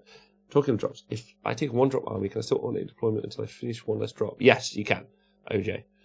It means you have a plan for how your army works in each mission, and the plan goes from list building to turn 5. I agree. Tugboat, thanks for subscribing. Servitor, thanks for subscribing. Only stream worth watching. Mercy. Mercy. Unless you've got a very attractive young lady in your house doing something you shouldn't. Tugboat K, hi. Tuggy, just all of you, hi. Subs, I really appreciate it. You guys are wonderful. Normally, I spend the deployment time allocation. Jonathan, did you not know, Jonathan? Did you not know that Dispossessed Dan was coming over to the UK to do some commentating? That's right. The commentating team now, so far, the Honest Wargamer commentating team is consisted of 3 Dispossessed players and one Chaos Dwarf player. I don't know why I keep asking Dispossessed players to be commentators, but I think it's the fact that they just don't have anything else to do. Obviously, no one wants to play games against them, so... hi Sinise, thanks very much. Might have to make the drive from Swindon to Warham World in December. What are you going to get in? Matt Lloyd, what are you doing in December? Oh my god, Dispossessed Dan. That's right, he's going to be on the show. He's going to be at Crimbobo, helping us do the live streaming. That's right. It's going to be great. We will eventually convert him or phase out the non-believer. All right, so exercise, work out deployment order ahead of time based on scenarios.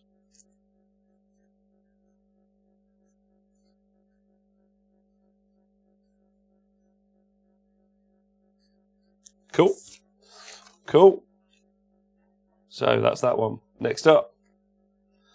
I think that's good. I think everyone is more surprised you managed to keep it a secret. Well, I'm shit at secrets, if anyone's aware. I don't know why a big multinational company allowed me to talk for a year, but I don't think I ever gave away a secret.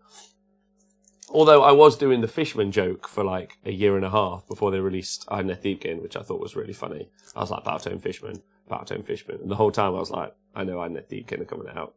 Battletone Fishman, Battletone Fishman. And then when it released, I was like, all right. Oh no, I quit by then. That was sad. I really wanted that joke to pay off and just sit there on like Twitch like this. I got you, motherfuckers. Whew. But unfortunately, I don't tell you. Chaos diffs when you get in a reality, Rob. What? What are you saying, Tuffy ears? Oh my god.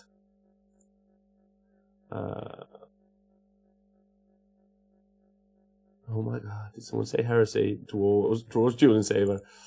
That's right. I'm really excited. I'm so excited about Nikos and mine's event, or the Honest Wargamers event. Tom's going to be there. All of us doing the League of Nights as well, coming up soon. Ooh, in December. The terrain's looking sweet. Not that excited about buying tables, if I'm honest. I'd rather spend my money on anything else. What do you have, Rob? I own 10 tables. It's a bit like, I really like Muppet Christmas Carol. He's just like, it's been a lean year, because we bought many tables. Right, anyway. Yes, we do not negotiate with Chaos Dwarves. Chaos Dwarves aren't terrorists. Can I come to the night thingy? It's the 29th. I will find the date. Bookadate.com. 29th of December. 29th of December. I don't know why I just put that in there. That doesn't make any sense. Facebook. John will find the event for you, I'm sure. Maybe we can make it a Discord link for a bit.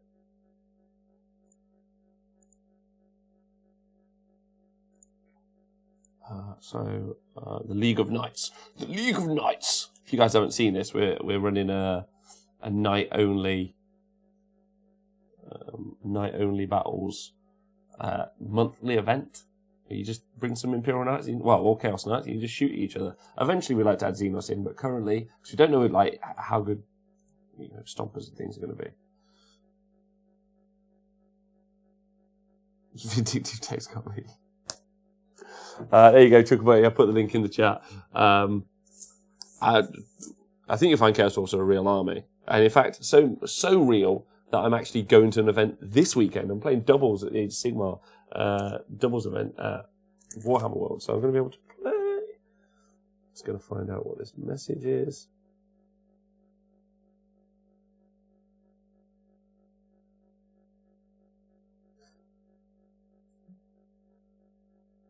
There we go. What was your thoughts on the Khorne Dragon, Rob? Is it suitable for match play list? No. But me and Nathan are going to talk about it later. So if you want to hear an in-depth talk about it, we'll do that later. But yeah, I mean, you could use it in match play. Just depends. What do you want to do? Do you want to win the tournament? No. Do you want to have fun? Yes. Maybe. Can you get enough Blood Tithe points with it? No. Probably not. You want to kill a ton of stuff, right? Yours or their stuff in the Khorne army. That's what Dan was telling me at the weekend anyway. And I think Khorne maybe is a 5-game winning tournament list at the minute. It just needs to be played really well. But I think if someone like Dan or Darren or any of those guys can start to play Khorne armies as well as they can be played, you're probably going to lose without ever really understanding how you've lost, because they're really, really good. So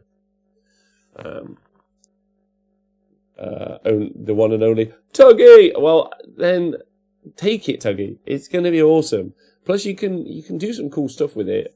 Tuggy, if you're going to go the right way, I would just go ultra buff the Khorne Dragon instead of like taking the other stuff that makes it a little bit better. Just go for the big buff dragon. That's it. Just like, and then maybe get like maybe get yourself like a little dragon outfit, like a little like red jumpsuit with some wings stuck on the back, some fairy wings, maybe some How to Train Your Dragon hat or something, or How to Train Your Dragon t-shirt, and then just be like, buff, buff, buff, and then just run forward.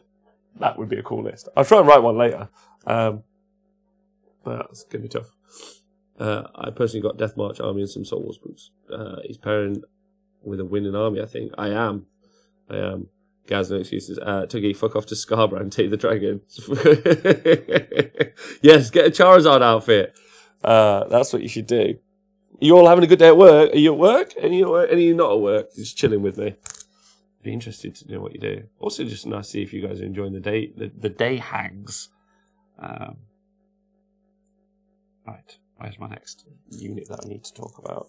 So I am now at Infiltrate. Oh shit, what does that mean?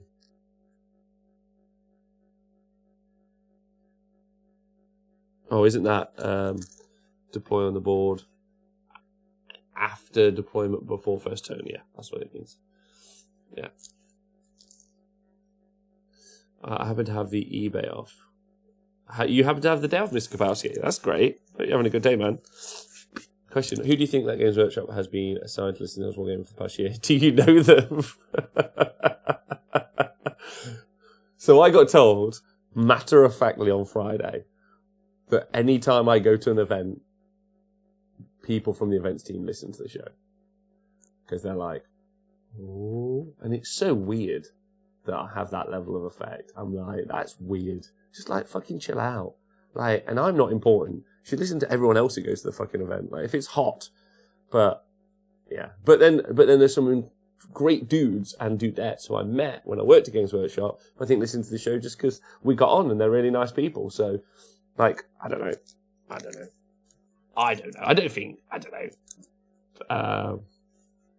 know. Depends which department I'm trying to piss off at that particular day, I guess.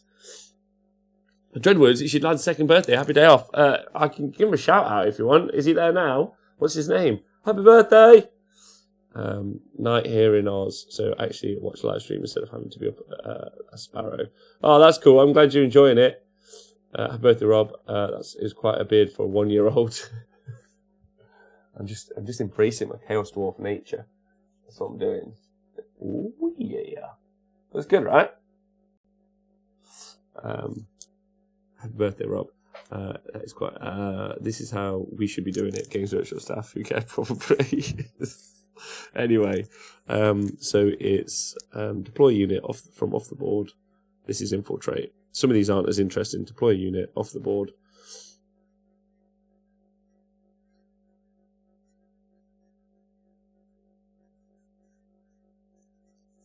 Deploy a unit off the board after deployment, but before the first turn. After deployment, but before the first turn. Deployment, but before the first turn.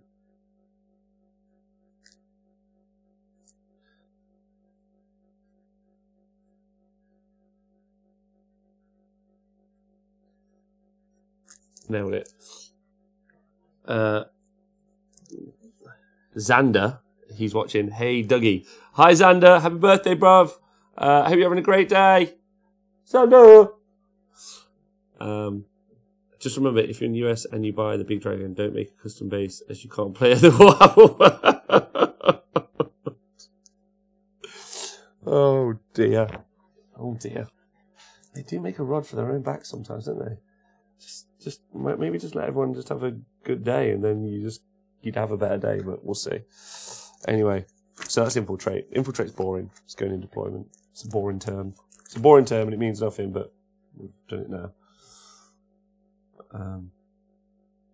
What's the next term? So if you guys have just joined us, you don't really know what I'm up to. I have a workbook that I am working on. Jesus Christ. A book. Not a book. A binder.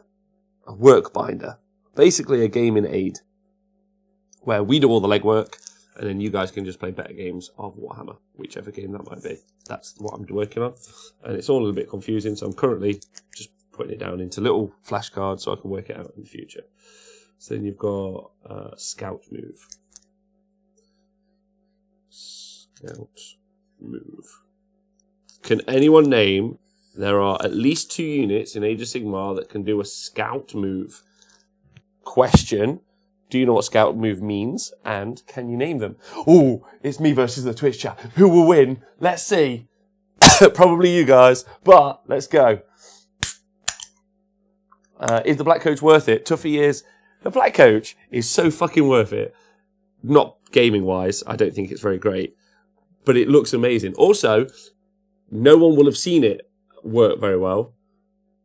See you later, Dan Unsupervised. Happy birthday to you too. Can't wait over there and meet everyone like for reals. Dan's going to be on the show and he's going to be kicking ass. Can't wait for Dan to be doing that.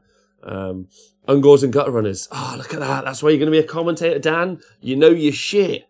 Yeah, Will Tam. Like a Bible. Yeah, but it'll be free. Scout move, aka deep strike. No, it's not aka, Sunise. Deep strike is different. Look. There's deep strike at. Deep strike is here. Scout move here. They are different, my friend. Scout move. Mine AOS camp.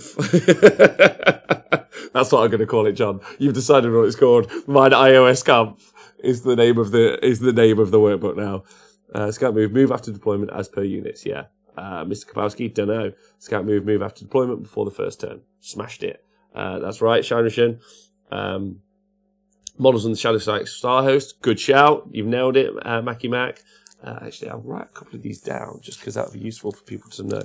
Ungor is one. Free Guild Archers is one. I think one of the type of Elven Archers, not the Sisters of the Watch, but the Shadow Warriors can. But I'd have to go and check. I'll write it down. Gutter Runners are one. Shadow Warriors. Gutter Runners.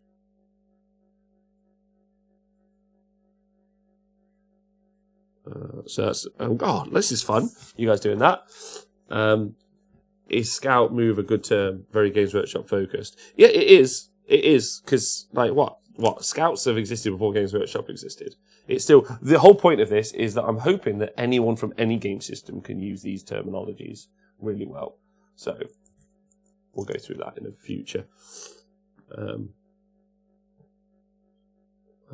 I meant after the 40k FAQ changed my Stygies into fucking Scouts.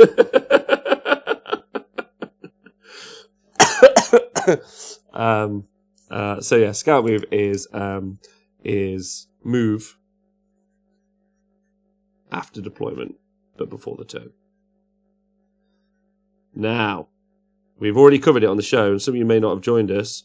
And I know this is very like, I've got a tone like I'm a school teacher, and I don't mean it that way, because I think probably most of you are smarter than I am. But Scout move can directly impact and stop a particular type of strategy or ability that we've already talked about today. Does anyone want to guess which one it is? Move after deployment, but before the first turn. And why, but before the first turn? Oh, sorry, tough ears. The Black Coach, no one... So, the Black Coach isn't a particularly competitive choice, in my opinion. And because it's not, people don't really take it. That means when you take it, people won't really know what to do against it, and people will get the heebie-jeebies. And then you'll be able to use it as a bully unit, right? So, which would be using a strong, or perceived to be strong, because they don't know what they do, there's fear. Because they don't know what the thing it does, it's perceived to be strong, unit to control people's position in game. Or, you can use it as a bait unit, use a unit or objective to control opponent's position in the game. So you can either use it to make people a little bit scared of it, but like, oh, it's actually really good. Like, people don't know that it's good, but really it's not. Or, you can use it as bait, and you can throw it out there because it's a big thing, people want to kill it. Does that make sense? And that's because it's not seen very much in the game. So you get that kind of unique aspect of it. Those are my thoughts. Move after deployment before the first turn. For the first turn. First turn. I hope that answers. The Scout move goes into deployment, which is over here. Ever plays comment? I don't know. I only listened 10 minutes. Dragon Ogres can kind of Scout move. They can kind of Scout move. The answer is Deep Strike or Alpha Strike. Well done, Jonathan Atland. It's a good block Alpha Striking armies. Good job, boys. We got this. You made me so proud, but shook away. Yes, it stops deep striking. So how does it do that? So because you've got a pre-turn move, so your opponent can deep strike outside of 9 inches, or they can do an outflank move where they can do it out. They can deploy on the board from off the board outside 9 inches, but 6 inches away. 6 inches wholly within the board edge. But if what I do is I make a pre-game move or a pre-turn move with a scout move, and I just move them and move a couple of units out, some screening units, it means that they have to deep strike 9 inches away from those units, which gives me more board control, and it means I can create like a zone of control. Yeah, we're all learning. Yeah, we're all using terms to define the game. That's right, and then we can have better conversations like adults. It means we've got more time for dick jokes. That's really what I'm working towards. I'd like to take a lot of the stress of having to learn to play well out of the game, so just generally more dick jokes can be made. That's what I'm thinking. That's what I'm aiming for anyway. Right. What I've been working on whilst listening to you. Let me have a look. Oh, my phone. I hope it's Dragon Ogres. It's a Shaggoth. Man, that looks great. You done really well with the blue.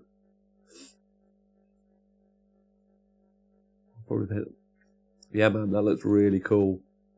That looks so cool. I like the blue. And then going into the red, that's really fun. What sort of basing are you going to put it on? I like it a lot. That's what I'm going to say. Big words by Rob. Is that what we should call the bot? Should we call it should we call the workbook Big Words by Rob? Speaking of dick jokes, Gaz Jones, captain of the Welsh team at Allies Convenience Podcast fella. Oh, are we going to interview him? Gaz Jones. Back to the interview thing. Gaz Jones. Tom, I'm sure you've got a list of people we should interview. Gaz Jones. And also, Tom, yeah, it's been a year now, buddy. Been a year. Why don't you start interviewing some people for the show? All right? I'm cool with that. I'm sure the listeners are up for it. Yeah? It doesn't always have to be me. You're as much of a part of the show as I am, Tom. Yeah, you can start interviewing those guys. Yeah, hit me up with a list. Let's get it. Let's get Nikos interviewing some people. Let's get Nathan interviewing some people. You tell me you don't want Nathan interviewing some people, and I'll tell you, wow. That's what I'll say. Right? So, yeah. That'd be awesome. But you're actually good at interviewing. Who thinks that's true? Because I don't think that's true. That's a ridiculous statement. It's just talking, right? Easy. Easy peasy. Big words, Rob. I want Nathan to interview Nick Bates. Oh, don't be mean. That's not fair. It's too easy to pick on. Nathan and Big Nasty B would be very funny, Sunnies. That would be good. I might message him actually and see if he'll come on, because he's offered. He said no one ever invites him on the show, and I would really like to invite him on.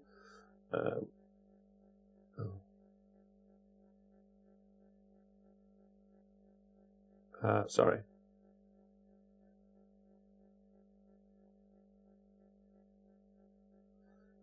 Just doing some of my work stuff. There we go. Nailed it. Nailed it. Nathan and Big Nasty B would be great. Right, what's the next in the terms? Oh, wait, we should probably do that. Oh, zone control? I'm just going to write that down in case I haven't. Zone full control. Woohoo! I like how Rob does his top button up as if that will force him thinking he wears nice, neat shirts. Now, Provoke Tree, this is my point, right? I made this earlier. This is my date shirt. Like, I dress well for the show. Now, you might think, look, you're wearing a fucking camo hat backwards. But this is my date outfit. This is me being fancy. This is the fanciest I get. So, when you guys are out there like, oh, I can't believe you're just wearing a flannel shirt, I'm like, that's my best date shirt, man. This would have been my, like, Tinder picture. Yeah, this shirt. It's I don't want to tell you. Yes, please do, Sunise. That would be awesome. Also, is there a hangout with those guys? It's not great. Does anyone have an opinion on which piece of Chaos units take with the Celestial Legions? I'd go for Bestigor, personally. I'm a lumberjack and I'm okay. Dress for what you want to be, not what you are. Like a lumberjack. I'll tell you what, I personally think that this might become the unofficial outfit of all Warhammer live streamers in the future. This might just be like tabletop wargamers. They'll be like, right, so I've got my camera, got my live streaming equipment, got my flannel shirt. I'm ready to be a live streamer for tabletop wargaming now. Now I know obviously some people have made YouTube videos before. He rocks the Duck Dynasty look when nobody's looking. Check out where my hat's from. This has been given to me by an incredibly beautiful Swedish man. That's right. It's the Bubblegum Shrimp Company hat. And what's my other hat? It's a Duck Dynasty hat. And host at 5 PM West Coast time. Oh my god, that sounds great. I should do that. Right.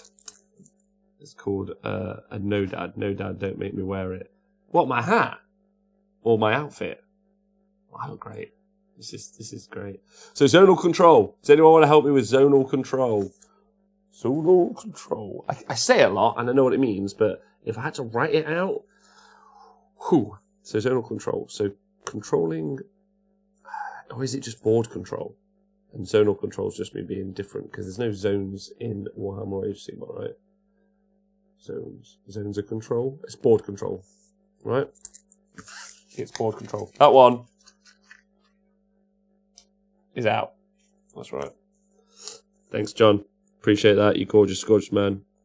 Board control. Right.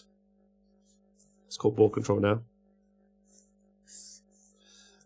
So it is the ability to control access to positions across the board. Oh, that's good. The ability to control access to positions across the board. Yes. Thank you very much, Darth Alec. I hope you're really well. Not long till you get married. Am I right? You're having a birthday cake later for the show, Rob. You know it, Tugboat. Nathan, a lot of people don't know this. Like, the Honest Wargamer's an incredible thing, I think, and I'm very excited about next year. But I would have been able to do none of it. Like, it's not me. Like, I don't deserve any praise. I would not have been able to do any of it without Nathan, Jonathan Atland, Tom, Nikos, all my guests. Like, at all. It just wouldn't have even been a thing. So, like, I'm the most fortunate person in the world. John Green from Bobo from letting me live stream that. I'm super lucky. And then everyone on Patreon and Twitch. So you guys who support the show. Because when I suggested to my friends, they were like, what are you going to charge for? And I was like, I'm not going to charge anyone anything. And they were like, how are you going to make any money? And I was like, well, people will just give me money because they support the show and the idea of what we're doing. And then everyone was like, you're an idiot. And I was like, I don't think so. I think what you do is you basically say, this is what I'm doing. Do you think this is worth anything? And then people will either give or not give money. And people have. So, like, number one, the show wouldn't exist without all the people I previously mentioned. And then everyone who's watched the show, supported the show, talked about the show, or liked the show, have been the people who've been responsible for making it great. I'm just the vehicle for that. That's all. So, you guys deserve the thanks, not me. And then those guys deserve the thanks. So I'm going to buy a cake and give it to Nathan. And then I might send Jonathan a cake. And I might give Tom and Nikos a cake. And then if I could send you all a cake, I would. But I can't. So you'll have to just watch us eating cake. That's all I got to do. Anyway, that was gay. And I won't do that ever again. Weddings in May? You got it, baby! Hold on, let me see what you guys said. Zone control filed under B1N. You don't need control positions, just access them to have more control. Yes. The ability to control access points. So yeah, I'm going to get a cake. Access points. And then access to positions across the board. Across the board. And then hopefully across you guys are going to see how great the stuff is going to be in the future. I know some of you know about a little bit of it, or there's some ideas, but it's going to be sweet.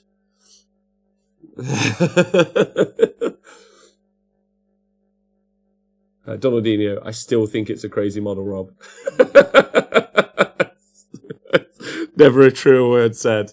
Never a truer word said. I agree. Maybe it is.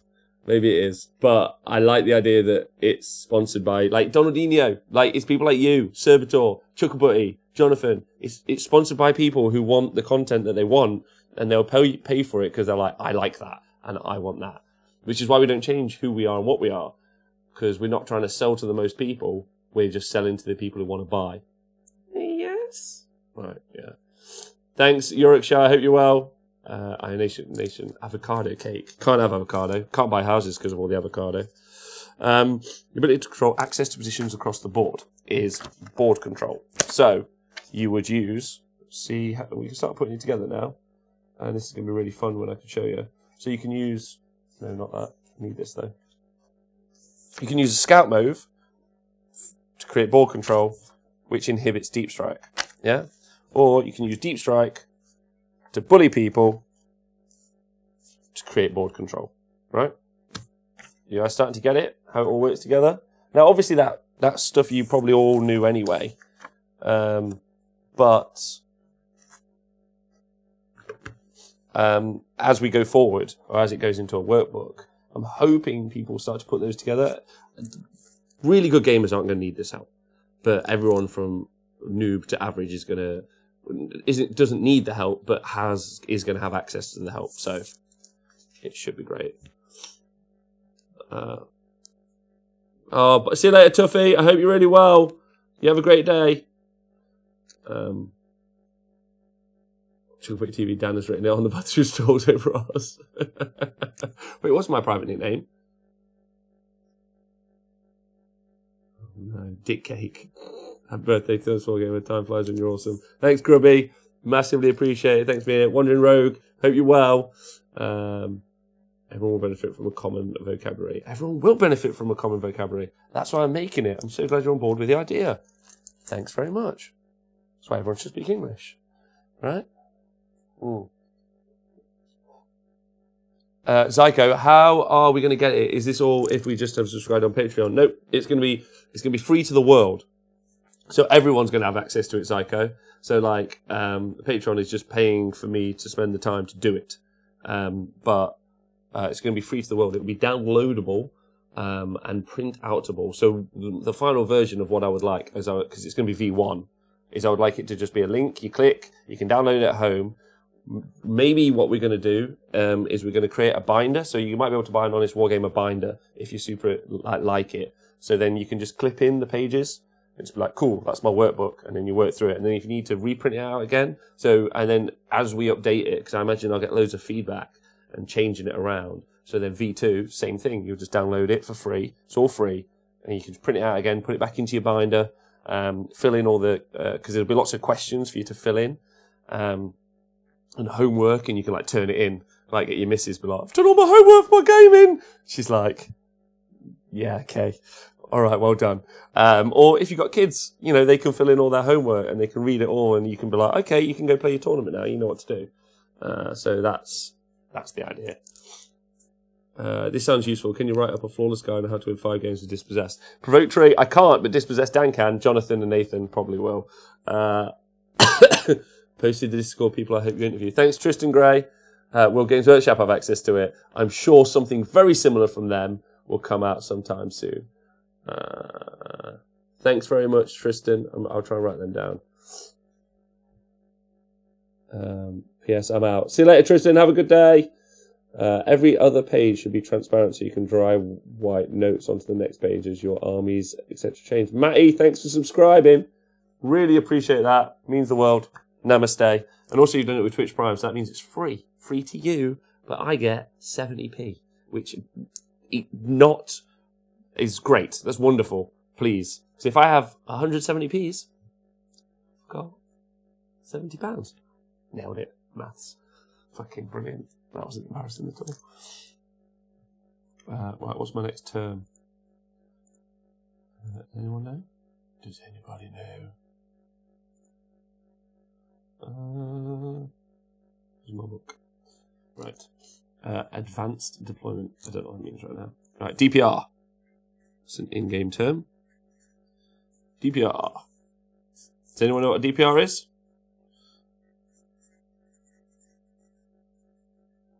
Damage. See if you guys have been checking. That's a loaf of bread for jam sandwiches. Oh, it is. Yeah, it is a loaf of bread for jam sandwiches. That's fine. That's sweet. I know what DP is. Damage thingy roll. Thanks, Yorkshire. Damage prevention roll. That's right. So, why have we not called it? So, previous versions of that are Feel No Pain, Disgusting Resilience. But the problem is they're always a different name, right? Disgusting Resilient, etc. I really wish I'd written that one down. For some reason, Witch Elves with a 5-up rerollable Disgusting Resilience is crazy. Thanks, Surfer Dibs. Surfer Dibs has nailed it. Yeah, damage prevention roll, which is really simple. Yeah, I've been using ignore rolls for AOS. Donaldino, I was wondering, if someone is on Patreon as a Grot Overlord for 1 month, can they suggest an episode subject that you have to talk for a whole episode? Donaldino, they can. They can. You can get all the perks of a tier on Patreon for a month, if that makes sense. Absolutely. Dispossessed penetrating, Rob. Let's call it that instead. That's great. DPS seems to include both saves and extra abilities. You have to talk for a whole episode. Subject that you have to talk for a whole episode. I'm not overly excited about having to talk for a whole episode about something, Donaldinho. Especially whatever comes out of your mind, considering you're an entire terrorist who's did 1 billion damage. I kind of want to do like I'm going to do a video about that, I think.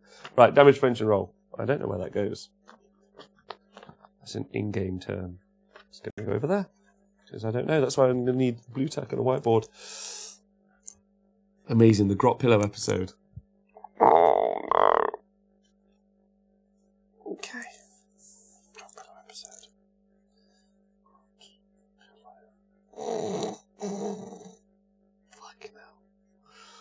Fucking hell. DPS seems to include both saves and extra abilities.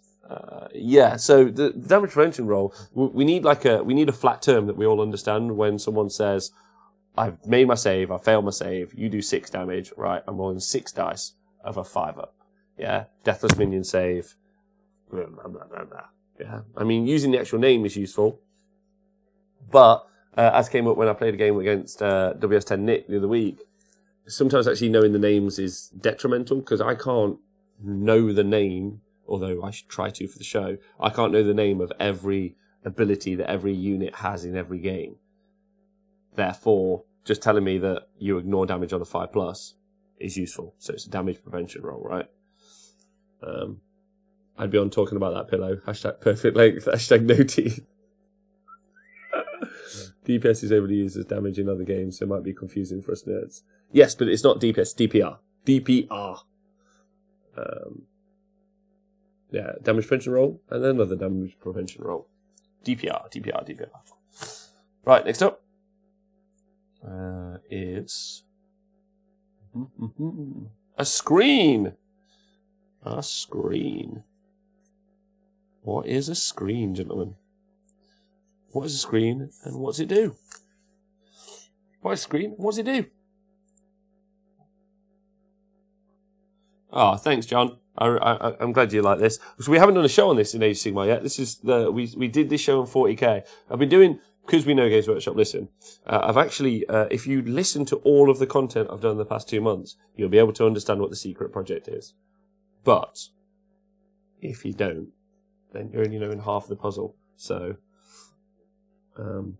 wow, upset. What the fuck? Is there so many people watching? All right, well, this is great. Thanks for joining us. If you guys have just joined us or are watching on YouTube or anywhere, everyone on Patreon and Twitch who subscribes are the motherfucking bee's knees, because for the past year, those guys have supported the Honest Wargamer making content. We've won an award for the best live stream event in Tabletop Wargaming this year. Very proud about that. Very, very chuffed. So thank you for being here. And I'm currently working on a workbook. I didn't think there was that many people. I was just talking to the guys in the chat. I'm working on a workbook which has got all the information for a free to download wargaming booklet to help you play better games of Warhammer. There you go. Cover mortal wounds. That could be a good subject to cover. Let's do a show on mortal wounds. Mortal combat. Okay. Yes, and in the chat there is a sneak peek of the new secret project there. Back in off the top row. Oh, what? Tristan Gray, you're back. All right, buddy. Maybe the secret project was inside us all along. This secret project is not Patreon's only, it's for everybody. It's paid for by the people on Patreon though, and that'll actually be on the front of the secret project. It's actually created. The thing about crowdsourcing and about crowdfunding is you guys have ownership over creating the thing. And then your trust is placed in me to make sure the thing is good. So, let's see. After damage roll. I prefer damage prevention roll, because it tells you what it does. Although I used to use ADR, fucking about a work stream. Alright, the workbook sounds great. Thanks, Matty. 69 viewers. Daisy Duke Dog. An episode on use of terrain would be good, as too often games are just ruins, ruins, ruins. They are. So what would that be? An episode on use of terrain. Use of terrain. I'm writing all these down, so if anyone wants to suggest anything for the show, or someone who I think I should interview, then please let me know in the chat, and I'll cover it. Don't forget, I'm live all week, if you guys are excited about that. Monday through to Friday, 12 till 4. I've only ever live streamed for 3 hours on my own, so I don't know if I'll run out of steam after 3 hours, but we'll see. 2 hours in, so okay. Prevent flying units from getting over you in the charge phase. A screen. Thank you very much, Matty Lloyd and Darth Alex, sticking on what we're doing. Using friendly units to block enemy from reaching you. Other friendly units. Prevent flying units from getting over you in the charge phase. Oh, I just got it, Matt Lloyd. You've triggered me. That's what you're doing. You're trying to trigger me. Prevent flying units. Fucking Christ. So it's using friendly units. Friendly units to control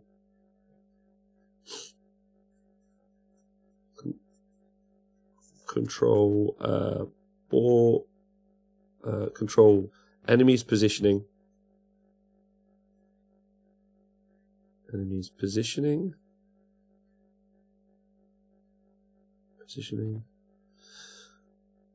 but then doesn't it also, so yeah, fly keyword, fuck off. I hate the fly keyword thing. It gets me so upset. I guess the screen is a low-cost, high-model unit that is used to deter things like deep striking armies, early game charges, and protects high-value units from taking damage or allow them to get in position. Is the live all week going to be a regular thing? Not yet, but if it's this popular and you guys are enjoying it, then maybe. My only issue is there aren't other people on the show. Like, I just don't have that level of self-confidence where I think that this is interesting, just me talking. Or, more importantly, I think maybe if I'm offline for a little bit, I could probably organise that when I'm online, the information is more relevant. Because now you're just getting the mad ramblings of not even the wizard. I'm the man behind the curtain pulling the wizard levers. So, I don't trust myself enough to do that regularly. But I think maybe some day shows in the future could be something I could schedule in. Or, I'd like to schedule in, let's say that. So I think that could be something I'll do in the future. If you guys are up for it, so you have to let me know in the chat, or tweet me or Facebook me if you think, yeah, that's something I'd like to see. I'd like some day shows as well as the evening shows that you do. I thought DPR would be more an IDR, ignore damage roll, since you don't prevent the damage from happening, you just ignore some of it. Maybe. That's a good one. IDR? DPR, IDR. Could you try and get in the studio? While weekly events will have to come to the UK for its painting competition, you could try and get in the studio. Yes, I've got them on the list. It's funny, you can unbuckle flip belts. Stupidly, really tall screens. Not sure screens control any position. It prevents them from using positions. Mad Ramblings are always great. Thanks very much, mate. Not enough people, puppets, mate. They work. Please do it. Makes it watchable live for Aussies. Alright, okay. Yes, day shows. Alright, this is why drop pods should be able to drop on enemy units and cause mortal wounds, as that's what they do. I agree with that. That would be good. One morning I sleep in and I miss the honest wargamer. Don't worry, LLV. I am live all week. And you deserve a lie-in because you've sent me some great stats. I'm going to be doing more on that later. I'm going to be checking out that hot tournament gossip. LLV, massive contributor to the show. Screen using friendly units to control enemy positioning and units available to charge. Can anyone think of a reason can anyone think of being able to use a screen to stop shooting? Because I can't. I suppose abilities, it stops abilities as well. Stops abilities and it stops charging.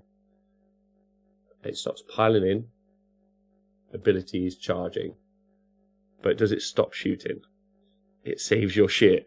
It does save your shit. I agree. A screen is a unit positioned in order to restrict the movement of enemy units, primarily to protect more valuable units. But is it like, because, well, I wouldn't disagree with that, Colonel Cabbage, apart from you may just be protecting an objective. You might just be screening outside of 3 or 6 inches just so that the enemy army can't even put a unit on it to score the objective.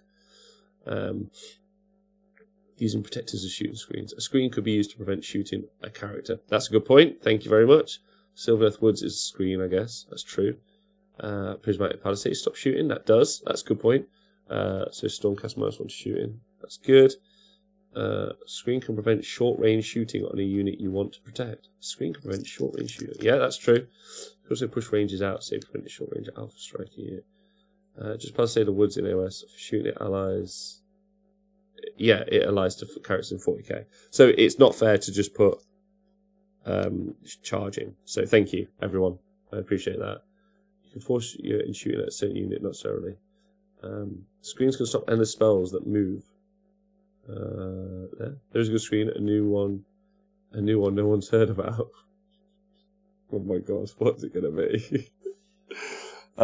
So, screen. Using a friendly units to control enemies' positioning.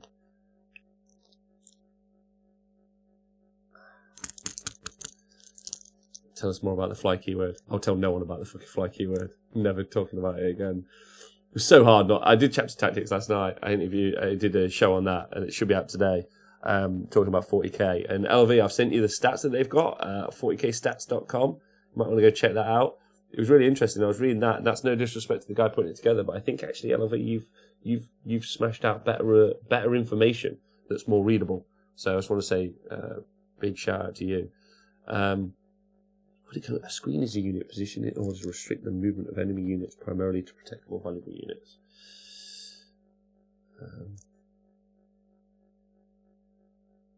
Enemy actions. Hi, Erratic Buddha. Hope you're well. Tell us more.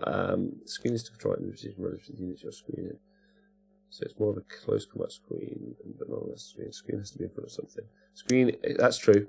Screen is the use of a unit for a primary purpose of protecting or preventing access to something more important or less expendable, maybe board. If you're just controlling enemy position in general, it's table control rather than screening. That's a good point. But you would use you use a screen. So a screen is what is the tool. The result is board control, right? Surfer dibs. I think that's a really good point. So they're inherently linked, but you use a screen to create board control. So using friendly units to control enemy positioning. I really liked what Colonel Cabbage said. Screen is a unit used to restrict the movement. Units to control enemy positioning. So it might not restrict them. It might just only give them an avenue that they have to go down. To protect. Because they are used to protect, aren't they, effectively? They're used to protect something. A screen is always used to protect something. It's to stop something or to mitigate something. It's a protective move. Rather than their position. Influencing enemy actions. Using friendly units to control enemy positioning. I might have to rewrite this. Screens are positioning based and largely defensive. Tagging enemy units is not so much screening as it is destructive. I like influence enemy actions term. Yeah, I agree. That's why I'm rewriting it. Using friendly units. Using friendly units.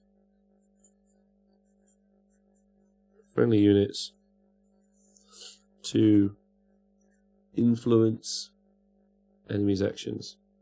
Influence. So one of the terms that I'm going to talk about, I'll talk about this next, actually. I might have to get my influence enemy actions. Enemy actions to protect something, right? How does that sound? Using friendly units to influence enemy actions to protect something of value. To protect something of value. Because it's always used to protect something. It's to stop stuff, to protect something. Because it kind of allies in like the term chaff, right? Yeah, that's the point of a screen, is to protect something from getting hit by something else. If you're using a unit primary to control position rather than specific target, then I think it needs a different term. But where is the crossover between screening and zoning out? I think screening is about protection. So using, I think board control, I think zoning out. I think Colonel Cabbage, I think this is the point. I think there's a lot of terms bandied around by loads of different groups. So you might hear one podcast or one YouTube channel talk about zoning out, or they do this or they do that.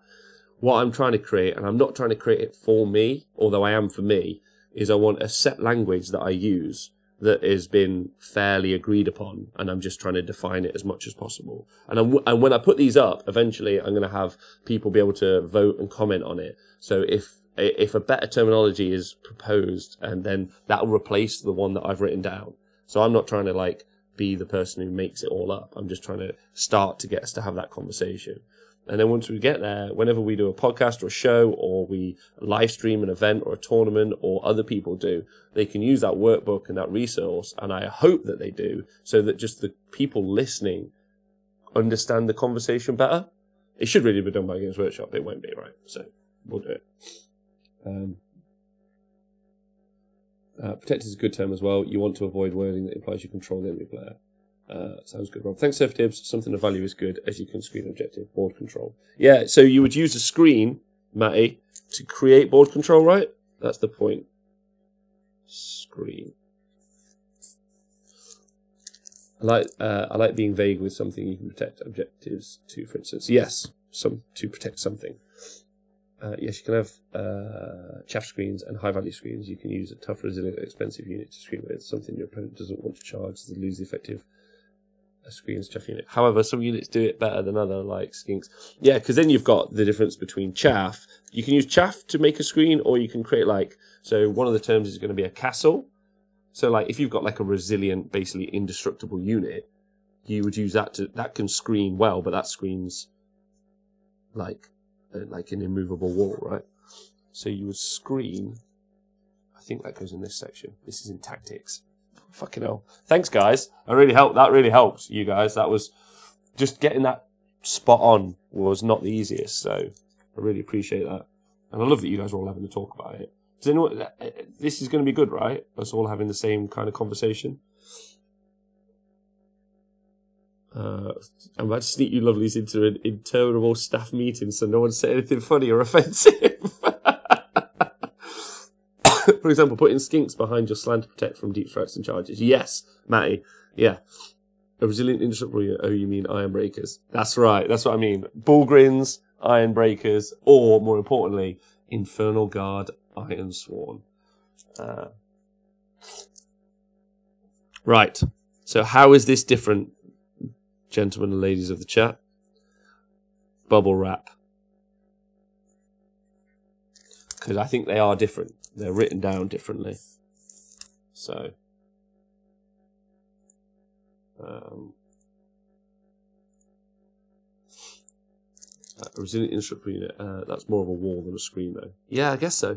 Well, no, you would use, I suppose, screen is the action, right? Board control is the result. Screen is the action. And then I guess is the action. And then I guess you would have unit types, just unit types, or types of screen. Types of screen.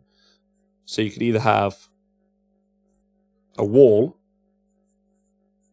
defined as tough,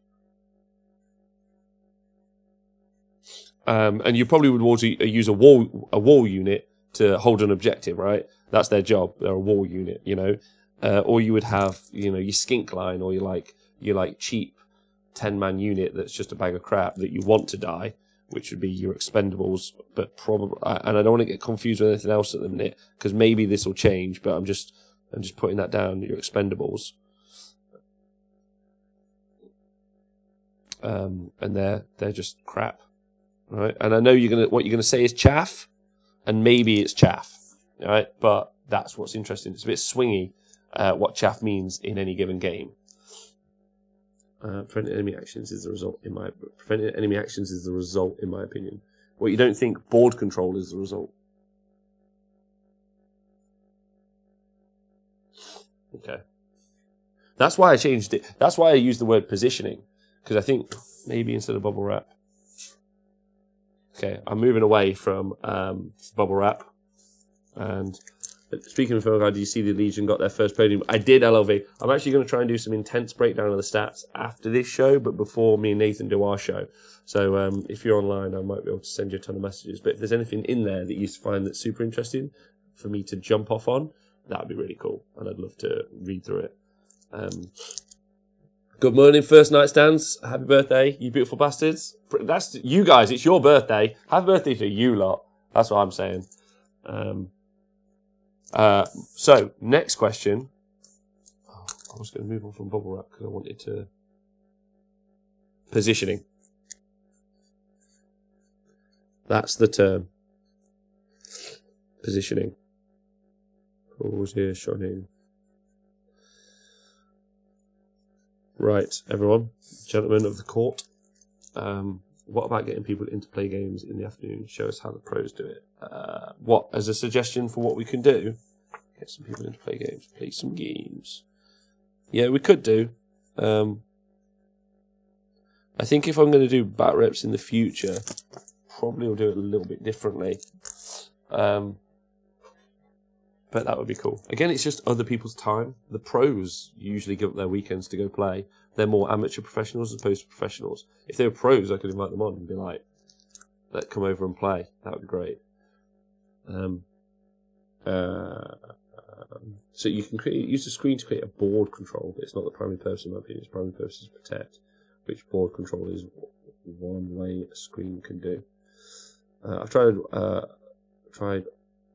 So you start at the first tab and work through. We'll send you some notes in Discord. Thanks, buddy. Good. All right, I'm going to do that. Right, so positioning. This is probably one of the most important words or terms I think that's going to go into the workbook because it effectively is a part of everything else. Positioning means playing the game, right? Yes, Jonathan. There's actually one pro, John. There's a guy who's just paid to play over in America. Just FYI, which is pretty cool. So, well, maybe Games Workshop staff, yeah, but they get paid to play and they're still shit, right? So positioning is the most important word, I think, in this workbook that we're going to be doing, and why do I think that? So what positioning is the movement phase to a degree. A little bit more than that because abilities and other things create the game. But effectively, it's the choices you make. Now, there's obviously like things like target priority, so picking the units that are going to be most devastating to you, or defeating those units or controlling those units are going to be ways for you to win the game. So that's your target priority, and that's either done in the shooting phase or it's done in the movement phase before the charge phase, or in the magic phase, whichever. But positioning is always going to be movement, but positioning doesn't always mean the movement phase, because charging can create better positioning and a bunch of other stuff, or shooting to create better positioning for your units, but it basically means the tactics of the game, right? It's just the act of placing units in positions. A little bit more than that, though, Darth Alec, I think. Not necessarily. I would say Robert is a pro as he's trying to make a living from his Warhammer hobby. Daisy do the dog. Thanks. I guess maybe I am a professional. Maybe. Shit. Position is also key in combat. The consolidated piling can be abusive. You can. Well, it can be tactical. First Night Stands is what I would say. So yeah, charge phase is important. Even the battle shock phase, even removing the right models as they die from a unit is also part of positioning. So it's all and some of it is positioning not to, like, some of it's positioning just to score points. So it's to run onto an objective. So when I talk about positioning, what I really mean is attempting to win the game. But what I mean is, so you could be positioning a bait unit. So that doesn't necessarily mean you're trying to win the game. It means you're trying to enact a tactic. And that's the term I'm using. But I would love to hear some dissenting opinion, or if you guys think that I'm being too over the top about it. Yorkshire says effective maneuvers. Pete Pratt, bubble wrap for me is protection. Screening is for protection. Screening protect, but it has wide definition of using a unit to control movement and ranges. Yeah, so positioning, right? Influence enemy action to protect something. Or force.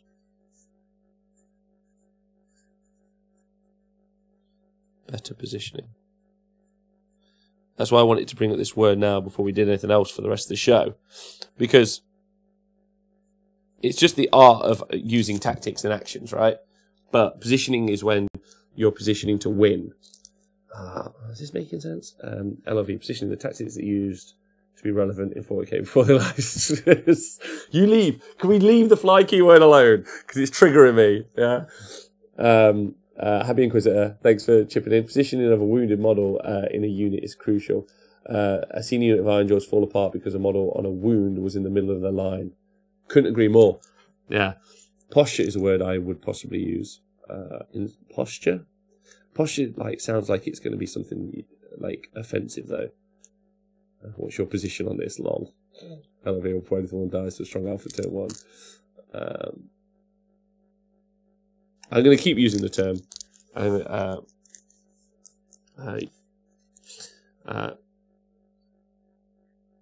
Yeah, position is a very complex term. Position is going to have its own chapter in the workbook, and all these other terms. But so it's because positioning is going to be a term you need to understand quite well and read about, because what you're looking to do is use that as your gateway to win.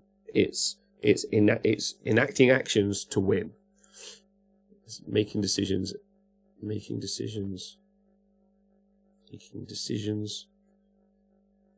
and doing actions in order to win. Making decisions, doing actions in order to win.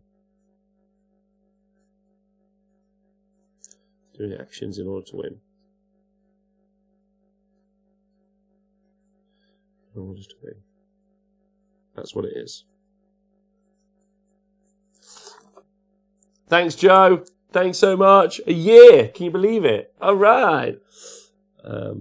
Positioning using and or manipulating the position of models to one's advantage. Yeah. In AOS, removal of casualties and pioneering what separates really great players. I've seen some masterful use of removal that just blows my mind. There's the being in the right place to be able to effectively act. There's that as well. Making decisions and doing actions in order to win. There we go. It's probably too vague and probably needs more, but that's going to be the shorthand. That sounds good. Position is moving to win the game. I've lost games by not piling into closer objectives, etc. Yes, it is moving, but it's more than moving, because piling is a movement, but it's not in the movement phase, right? 1 year of nerd. Get ready for 10 years of nerd. What are you going to do when it's 10 years of nerd and we're worldwide? Yeah? What are you going to do when we've got shows from around the world? Did I say that was coming? I did. In the UK, in that sense, 40k is more tactical than AOS? No. IDI. I don't think so, my friend. I think it's less tactical, in my opinion. I mean that in the nicest way. I just saying I'm going to shoot a unit twice because of these 3 command points I've got. I don't think it's a tactical game, personally. Right, what's next? Where am I at, boys? Right, yeah, bubble wrap. We're going back to bubble wrap. Oh, I've already written it. Bubble wrap. So bubble wraps, is a bubble wrap different to a screen, or is a bubble wrap a type of screen? Thoughts and feelings.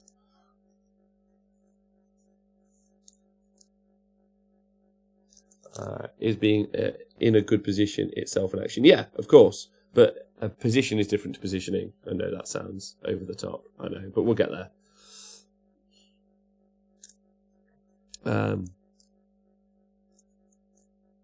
It's both, Darth Alec. It's both, I think. Bubble wrap primarily. So Darth Alec says. So here's the thing: is being in a good position itself an action, or is good positioning being in a good position to act? I think it's both. It's making decisions and doing actions in order to win, which could be movement, casting spells, putting yourself in a positive position. So getting yourself on the up is positioning. Bubble wrap is a thicker screen. Bubble wrap primarily to prevent charge on a central unit, I would say. Yeah, I think bubble wrap is very different to screening. Bubble wrap is to stop. I think it's to stop units physically being able to touch other units. Obviously, when the fly keyword was the thing, that was important. Funny story, I was in the men's clothing department of the store yesterday, and it's the winter clothes. The whole section looked like what I imagine Rob's wardrobe looked like flannel for days. Darth Ali, like as said, that's just the title for the chapter. It is broad, but it will get more to it. Everything basically that we're talking about, screens, deep striking, ball control, bait, deployment, everything is going to create better positioning or worse positioning. It's our term for winning. I think it's just a more specific type of screen. So you don't think it's its own thing. Do you not think bubble wrap as an action is different to screening as an action? Screen wrap might tie it all in nicely. Screen wrap. Yeah, but bubble wrap's already used. That's the thing. Sometimes I can't reinvent the language because so many people use bubble wrap. So it would be better to define what bubble wrap is and then use it in case someone says, "Why don't you bubble wrap units?" And someone goes, "I don't know what that really means." Bubble wrap is a particular use of screening specifically to protect another unit or units against being charged from being closest unit abilities. Bubble wrap would typically use cheap high modifier units. Not sure in order to win is the best way to phrase it. What if you've already lost and are playing it out, or are you going for secondary? You're still positioning, but you're not doing it to win. In order to make decisions, actions, in order to gain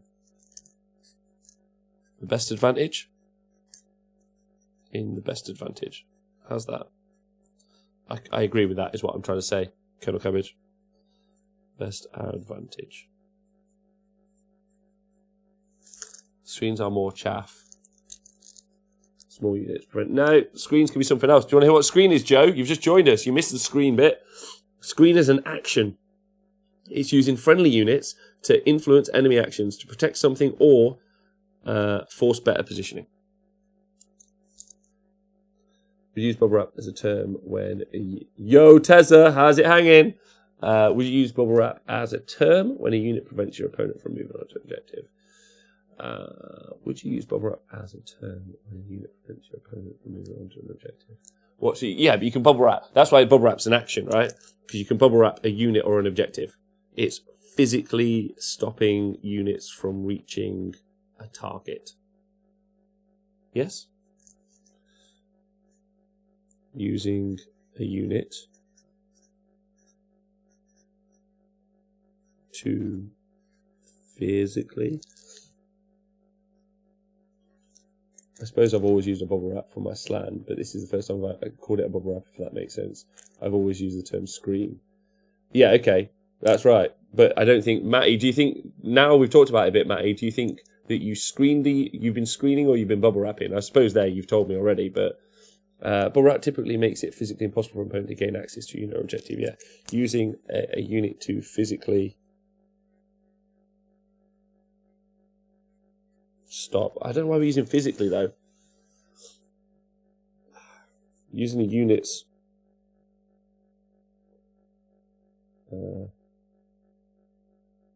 I never use bubble wrap as a term for protecting an objective. Do you think does anyone in the chat say that they would they say they have bubble wrapped an objective?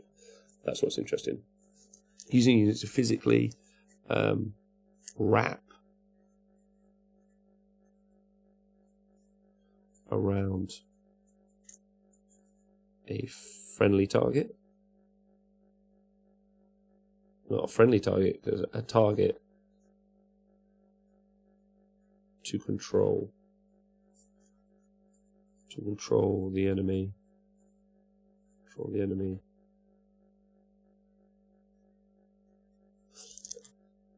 Prevent access to desired position and bubble wrap to an objective. Using the unit to physically wrap around a target to control the enemy and make it unable to get it, and make them unable to get to it.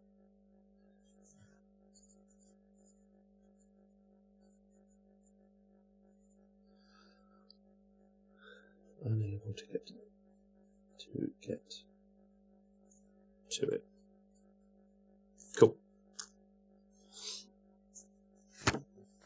In this edition, I haven't bubble wrapped anything. I've screened mobile units. Okay. I bubble wrap my guys when I transport them somewhere. Bubble wrap is a type of screen, I guess. A type of screen. of screen. Maybe it's a subtype. Silent psychic bubble wrap. When you surround Gulliman in 3 units to assist the science and the librarian to protect him from those pesky smites. It's probably therefore using screens to completely surround something. That's the problem. I think maybe if we try and use too many terms sometimes, like and some of them have been like, so like chaff, right? What's chaff? Oh, we're just talking about another type of screen or something used to bubble wrap. That's not true, because me and Tom, this is where I've learned a lot from Tom from Thursdays. So me and Tom had a big, long conversation about what chaff is. And in my head, when I say chaff, I think of like a 10-man unit of something. But it's not, is it? It's actually, it could be a wave serpent, to give Tom's example, or it could be an Imperial Knight. Because what chaff is, let's do it. Let's do chaff right now. Yeah. Is it something, it's something that's expendable, which you throw away, or something expendable that you can utilize in order for you to win or for a better position in the game, right? Yeah, chaff is expendable units. Yeah, perfect. Thank you very much, Bastardo. In the UK, I think there's 2 types of screen, and one a screen unit, chaff unit, is when you used and or intended as chaff, and the second type of screen can be any unit protecting a more valuable unit. So in chess, pawns are screens. I intended screen type 1. While I can screen with my Queen Bishop. Okay, yeah. Chaff is something you're willing to sacrifice. Yes. Thanks, Chris. That's also good. Chaff is expendable units. An expendable unit.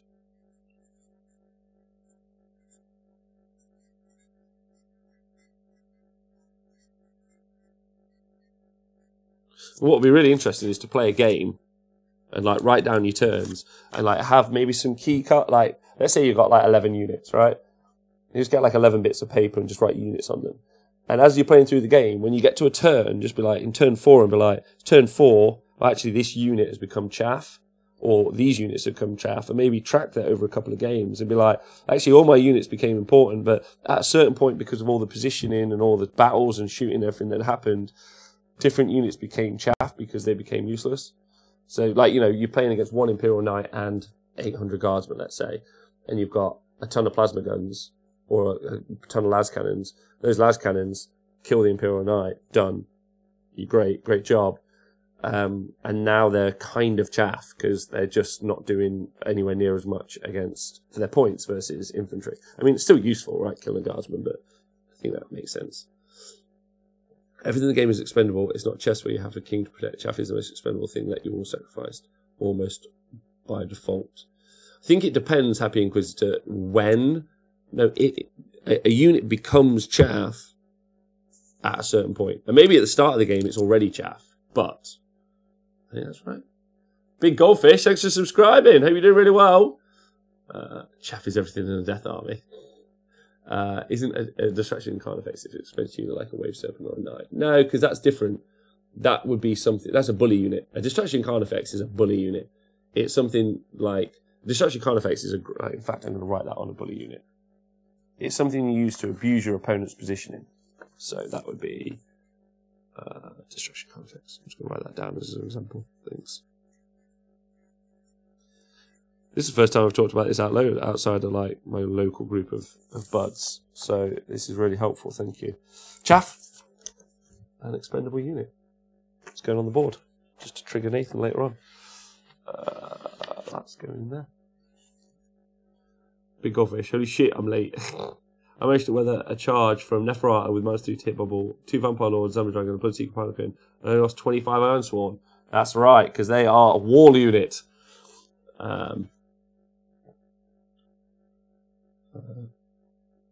You've been a sub for 7 months. I massively appreciate it. If I hadn't used the Ironsworn as chaff, I would have been wiped. So what's the difference between chaff and an expendable unit? They're not. An expendable unit, difference. What's the difference between chaff and... No, chaff is an expendable unit.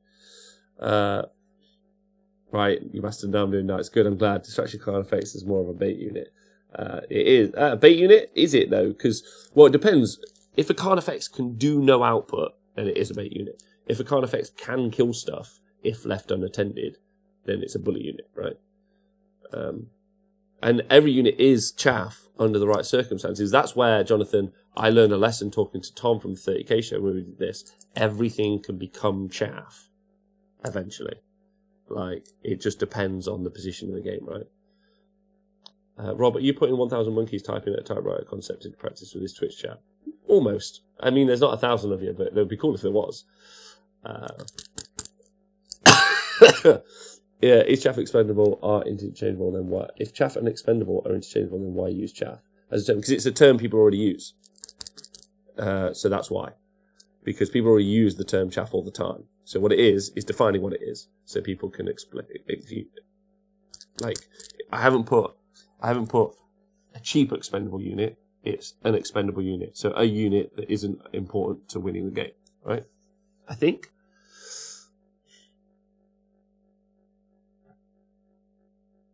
I think chaff is specifically traded. Expendable units just don't necessarily get protected or screened. That's right, because some units can be expendable in the game, but they're not used as chaff. Because selling my Space Wolves, they're on eBay now. Oh, nice. Expendable is dynamic. It can change during the game.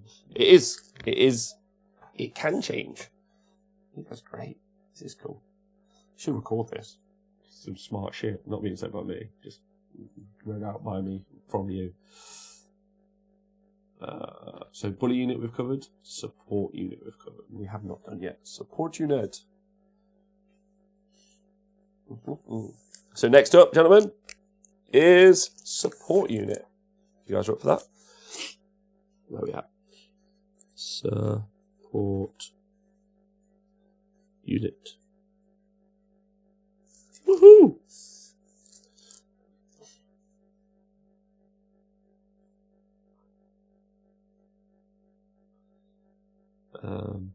Big old fish. Yeah, go on, big old fish. You got some tournament going on. That's no problem. So, support units. If the chaff are expendable units, does that mean important vital units are wheat? Maybe. Important units wheat. Well, actually, they're called the pivots, right? Important units wheat. I mean, that could be a chapter title. So, Provoke Tree, I just want to say thanks. Chapter title from Provoke Tree. Are important units wheat. The word chaff does relate to the stuff with no value by definition. What would chaff be in a Space Marine army? Scouts? Oh no, because chaff is an expendable unit. Tezza, it depends on the situation. That's the point. A chaff unit is based on the situation of the game. Some units, like, it depends, realistically. Like, if the opponent only has vehicles, your Bolter Marines are now more or less an expendable unit because they're less effective. So you can use them as a screen or as bait or as an objective grabber, any of those sorts of roles, because they're not really viable for shooting at like an Imperial Knight. Whereas your Hellblasters, their job is to go take that Imperial Knight, so they're more of your pivot unit, right? So but then you switch it around, there's loads of hordes, and there's no toughness 8 vehicles, then your Bolter Marines, so your, oh god, what are they called? I've just literally said it. So your Hellblasters become chaff, or an expendable unit, realistically, and your Bolter Marines become quite important for killing the enemy. That makes sense? I mean, this is really, really watered down, but it's to give people, like, an inclination of where to start their process for thinking. So I hope this helps. Support units, unit buffs the unit's weakness or fills an army weakness. Yes. Support units. We are so philosophical today. Everything is meat for the meat grinder. Chaff. That's right. Everything is meat for the meat grinder. Chaff is something you send up to distract or seduce a threat away from a high valuable target. So it's a unit you throw away to gain advantage to obtain an overall objective. Yes. Or to get better positioning. Agreed. Right, so a support unit, I would say, provides... Ooh, this is a difficult one. Support unit.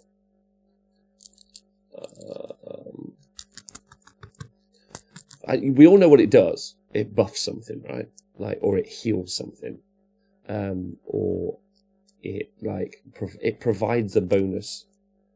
Provides a bonus to your army. Provides a bonus to a unit or army. Provides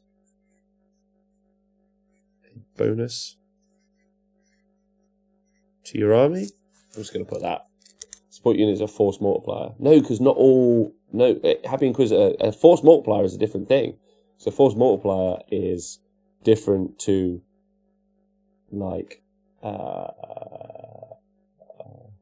so Gulliman's a force multiplier, but Null Zone isn't on a captain. Provides an additional benefit when using combination with other elements of your army. A banana. This is like a bunch of people at home either painting or at work, and they're like, what?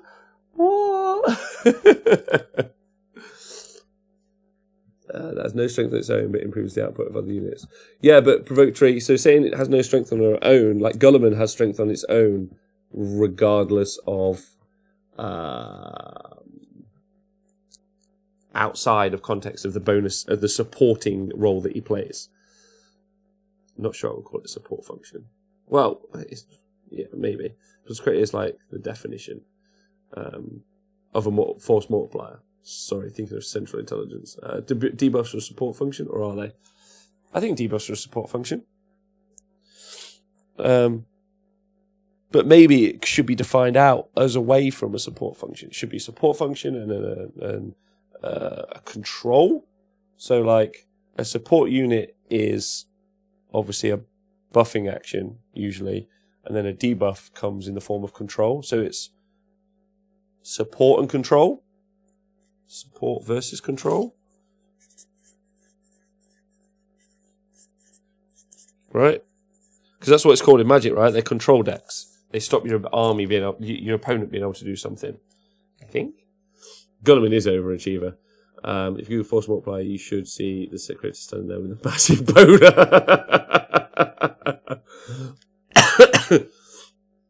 Yeah, I don't think you can call a debuff a support. That's a good point, Surf Dibs. I appreciate that. So it's support versus control. Bobby G wrecks face on his own and helps make other units become better at things. That's right. It's never not support or army. Control decks, yeah, same in all kind of games. So I hate to bring computer games into this. That's fine, but there's units that could be counted as multi-class, and that they have elements of support unit, but they also be a tank. You're right. First Night Stands. When we talk about a unit being a support unit, so we're going to get other terms. I'm going to rattle out a bunch of these terms because you guys necessarily haven't seen them, and then you'll see that there's so many. So you've got support unit, support fire, a buff unit, a debuff unit, an aura buff, splash buff burst triggered. That's an important distinction. Castle armies and castling gun lines, seal clubbing, alpha strike, beta strike. Glass cannon units, setup unit, an objective grabber, and objective secured units. So there's that's just some of the terms that we haven't yet covered, if that makes sense. And there's probably more, because I haven't got my workbook out yet. I've been, wherever it's gone. There we go. So I've not gone into here yet for all the extra bits that I've been working on. So there's loads to do.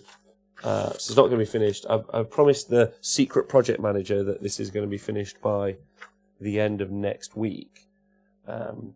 So make sure that we hit the deadline. But there's loads to do and read about. Yeah. So what's castling? We'll try and go through them as we go through them. Darth Alex, see you later, man. Have a good day. Good luck with the wedding. Support unit is a difficult one because most units can be a support unit in different situations. They can, yeah, absolutely. So it just provides a bonus to your army, right? Seal clubbing, when you take a stomp list to a local game store and place someone new to the hobby. Perfect. First Night Stands, you've nailed it. That's basically what seal clubbing is.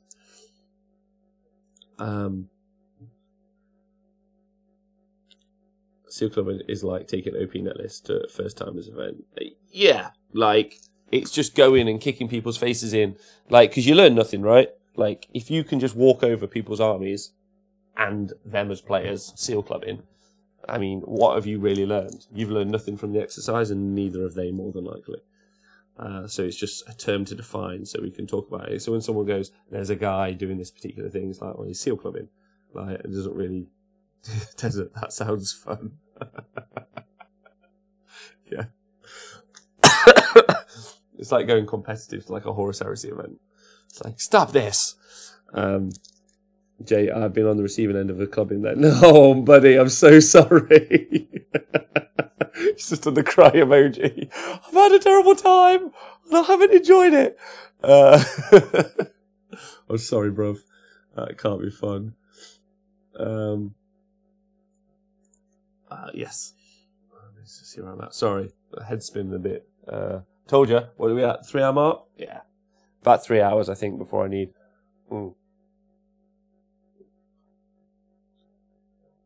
Little brain chill. Thanks everyone for joining us, by the way, for the first of our 5-day. I wonder what I'm going to be like on Friday. Just struggling, but I really appreciate you all being here, so thank you. It just means the world to me.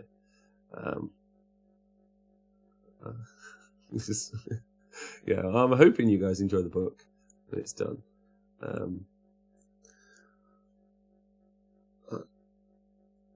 I have actually LLV. I have looked into MTG. That's where I've got LLV ready for me to say a term. Scarnology? Maybe that's wrong. Scornology? Does that make sense? Is that something? Has that just triggered a little MTG boner? Yeah, so castling is important. So there's castling, there's defense in depth, so DID. And there's also layered defense as well. So there's a bunch of terms when we come to castling that are going to be really important. Scornology, thank you very much, comes from Warm Hordes. Oh yeah, Xtab, appreciate that. No, it doesn't come from MTG. It comes from Warm Hordes. I need to write that down again somewhere. Scornology. Scornology. It's a cool term though. Does anyone know what it means? Scornology. Scornology isn't MTG, it's Warmer Hole. Okay, yeah, appreciate that. I've got that wrong. And then Tom's just put, casting derives from chess move, and generally speaking means building multiple layers around a single or small number of highly important units. These layers can either be other, less important units, or units designed specifically to keep threats away, such as tanks or disruption units, or alternatively could be the edge of the board itself. Yeah. So I'm just going for support unit, provides a bonus. Because shooting provides a bonus. Provides an additional bonus to units or the army. Provides an additional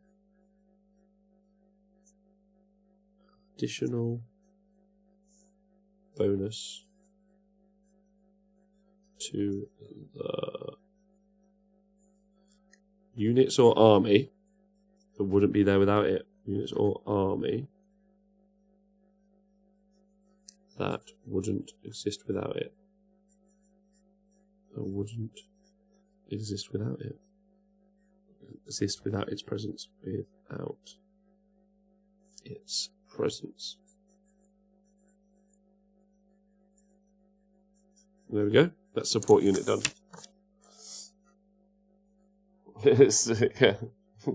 Shooting is commonly referred to as DACA. Seal climbing could also be defined as what Games Workshop do to the fly keyword. Fucking hell. Jesus Christ. Leave the fly keyword alone. It triggers me so much. Scornology is something like when an interaction looks like a synergy, but for various reasons it's more like a trap. Yeah, man. Yeah, man. Scornology is really interesting. Scornology, sorry.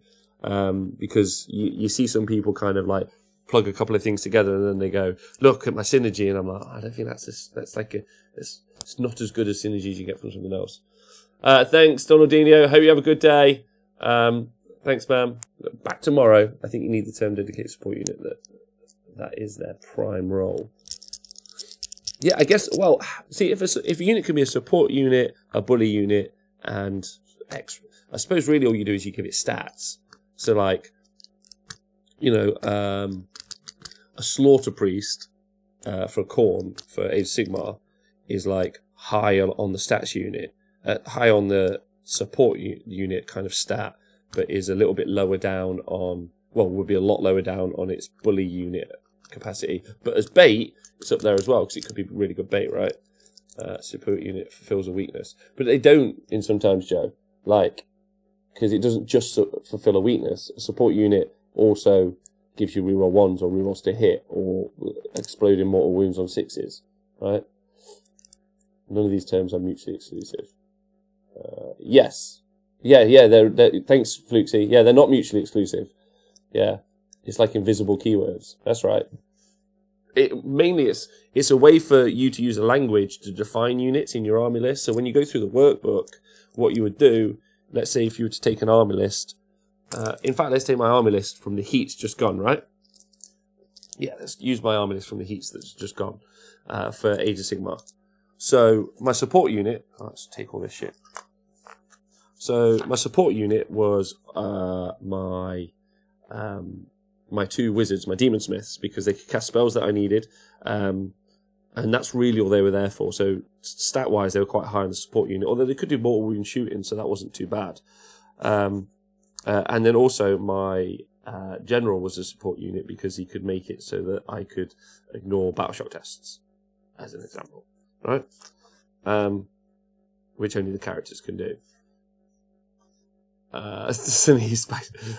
Chaff, an expendable unit. So it depends what games you're talking about. So and who I played and when. But really, quite often, my mammoth was chaff almost all the time, and I used him as a bait and trap or as a bully unit, which in both cases he was chaff. I used him to bully my opponent's lines, and kick people's face in, which is fine. But I also wanted people to go and attack him, so he was also bait. He was both a bully unit and a bait unit at the same time, but was also chaff because he wasn't the good part of my army. I wanted him to die. Well, I didn't want him to die, but I didn't mind if he died. Yeah, Elevate. I agree that's all going to happen as well. I promise. So that helps you out. That's a weakness though. Missing attacks because you can't reroll ones is a weakness. I guess so. I guess not anything not auto hitting is a weakness. I think that's a good point. So then bubble wrap. I didn't have to do any bubble wrapping over the weekend, but I would have used, if I had to bubble wrap or screen. Sorry, if I had to bubble wrap, I would have used my blocks of 30 fireglaves. Screen. I several times used my Kadai as a screen because they helped me get, and they also gave me really good board control.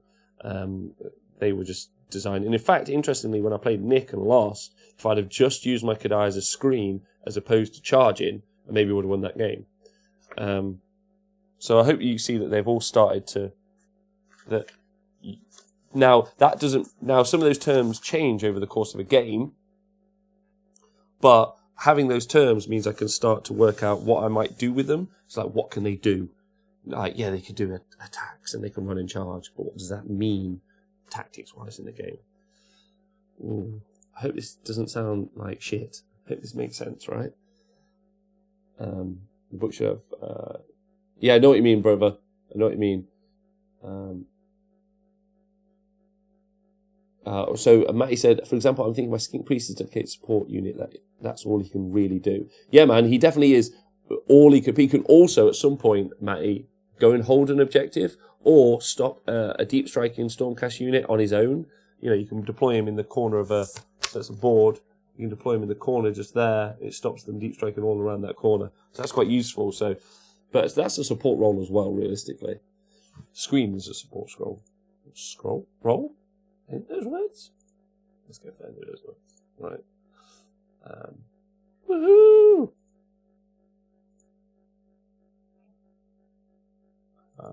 Okay. Right. Next turn. So I guess we've just invented one that's not on my list because you guys have helped me. So that would be the next one, which is a control unit. Control unit. Can I just say thank you, everyone, by the way, for helping me out. Really appreciate this.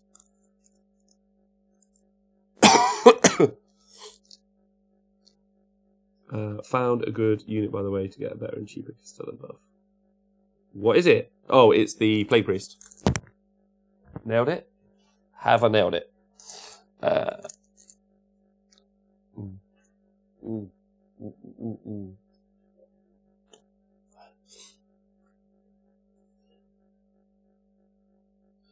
To be honest, given the ambiguous nature of these terms, you're just going to have to... So there's going to be loads of examples of the terms.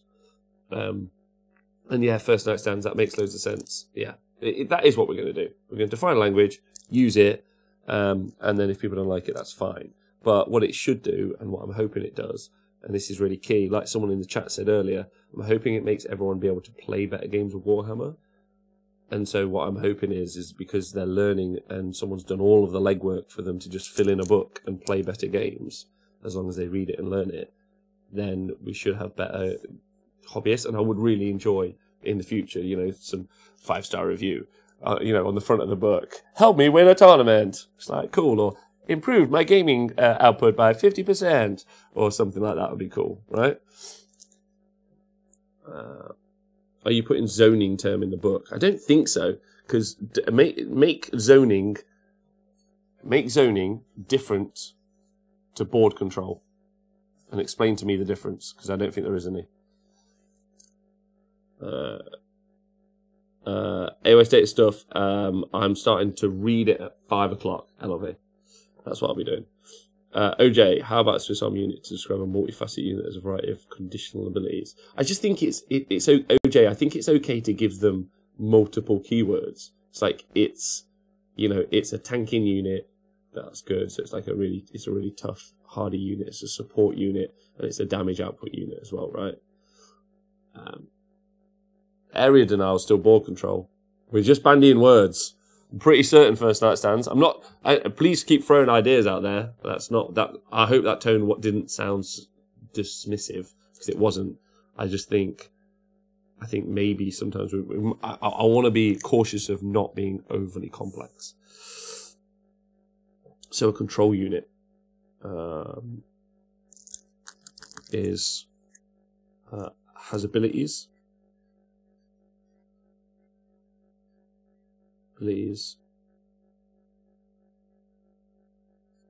To control or manipulate opponent's positioning. To control or manipulate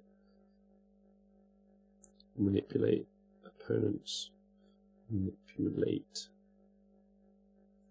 units and positioning. Just units and armies is probably better, isn't it? Units and armies. Woohoo! Control in, say, Hearthstone is usually something that is hard to get rid of. B, stops particular play from the other player. Cool, we'll leave this on the background for you. Catch you later. See you later, man. Look after yourself. Zoning is board control specifically for Deep Strike. No. Zoning is board control specifically for Deep Strike. So you're saying zoning might be a type of board control. Alright. I'll write that in. And we'll have that discussion at another point. Zoning. And then area denial. Do you want to hear what we said about board control? Because I think you weren't here at that point. Which was the ability to control access to positions across the board. That's what board control is. So, yeah. Has the ability to control or manipulate opponents' units and armies. That's control unit. That goes in there, I think. Screen. Goes there as well. I think. Yeah, there you go. Deployment, maybe? Yeah. Good. Quick off-topic question. Is the Black Shard Warhost a good core for Coast Wars? I've been thinking about getting some Coast Wars for a while, but don't particularly like the Kadai or Centaur models. Yeah, Mr. Kapowski, there definitely is. There's a list, but it's not going to be very thrilling to play and or play against. Right? And as long as you're comfortable with that and you know that ahead of time, you can build that list, definitely. It'd be, it would be blocks of Fireglaves, Iron Sworn would be really good as well. Nestle a ton of war machines behind them. But your problem is mobility, right? Like, you can't really improve the combat of the Iron Sworn. So you can't really make them, like, much stronger in combat. You can't give them a ton more attacks. Although you can ally in You can ally in like Wrathmongers to sit behind them and maybe generate a ton of extra attacks. It could be a tactic, or Chaos Sorcerer Lord to reroll them. So you can make a list, but it would be very static, or it wouldn't move very far, or you would have issues with mobility and going and grabbing objectives.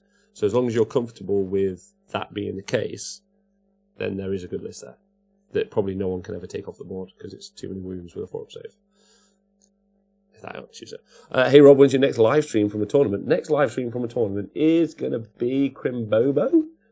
And then it's crazy if you guys want to know the list. Going through to October. So it's Crimbobo. And then in December, obviously, it's the League of Knights tournament. Yeah, so that's one. So you got a tournament in November and a tournament in December. Then in January, the second week of January, we're doing a 40k tournament called the Last Chance Open. Yeah. So, and then 2 weeks later, I'm in Australia at CanCon doing that event. And then, so you're getting 3 events in January from this channel. You are getting the Warlords event in Ireland. Yep, that's coming back. There we go. Which is going to be cool. Yeah, the Ulster Warlords event in Ireland. And then it's the LVO, but I won't be there playing or streaming. Then there's nothing, it looks like. And then there's another event in the US called Holy Wars. And then a couple of, so nothing from February. Warlords is in February. So, and then in March so far, although I need to check when Six Nations is, and I need to check when, Six Nations is, and put this into my calendar because I know that I haven't. So then, yeah, so that's so far. So, like, in the next 4 months, there's going to be like 5 events covered, which I think is cool. I'm very excited about that, personally. Very excited. I didn't realise there was quite that much in January. Holy bananas. It's going to be a tough week. It's going to be a tough month. It's going to be fun, though. Right, what's next on the list? Ooh.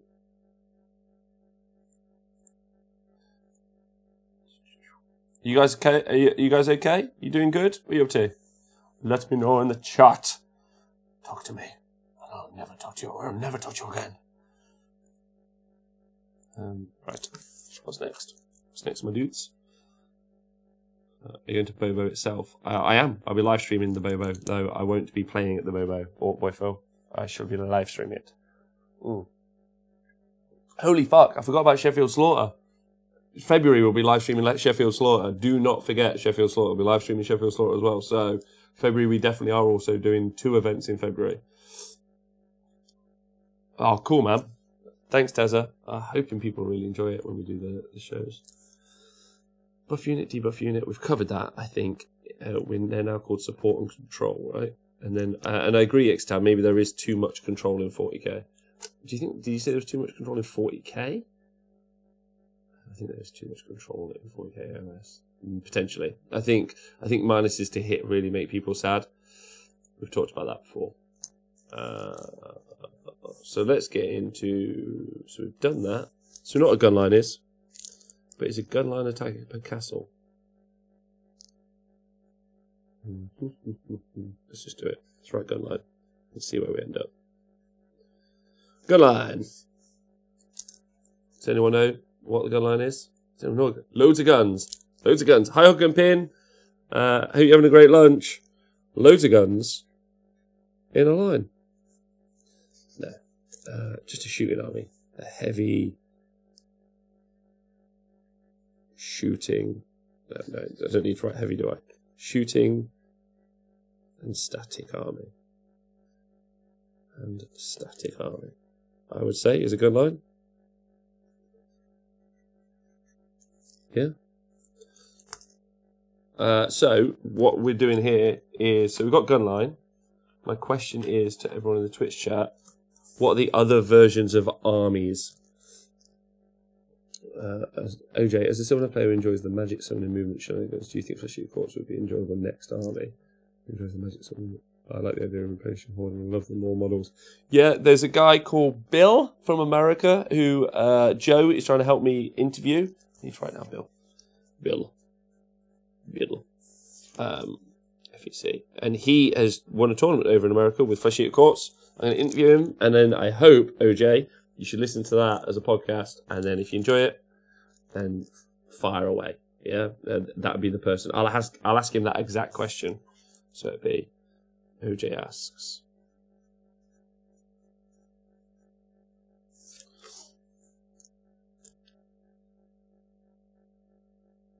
Matty, are you the Matty? Matty, I'm just going to go over my army for the doubles at Warhammer this weekend. I'm at the doubles event this weekend, Matty. Am I with you? Oh, Beerford, thanks for following us. It means the world to me. Thanks, buddy.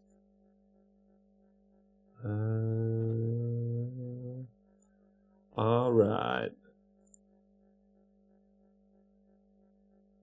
Let me find out. I don't think you are. Oh, yeah. I need to check. Sinise. Cheers, Rob. No problem, OJ. Hope I help out as much as possible. How about a unit of ill repute, meaning a unit whose rep for doing whatever it does precedes it's not necessarily a bully unit, usable for some head games. A unit of ill repute. That's right. So like a famous. What about a podcast unit? Famous up front. Yeah. Shooting. So you've got gunline armies, which is then you've got Alpha Strike armies. Alpha Strike armies. Alpha Strike armies.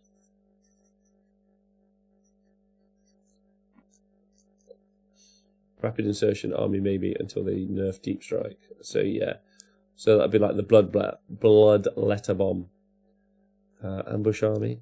You can still do ambushing and rapid insertion combat in Age of Sigmar first night stand, so it still stands as a tactic. It's just not viable in 40k currently.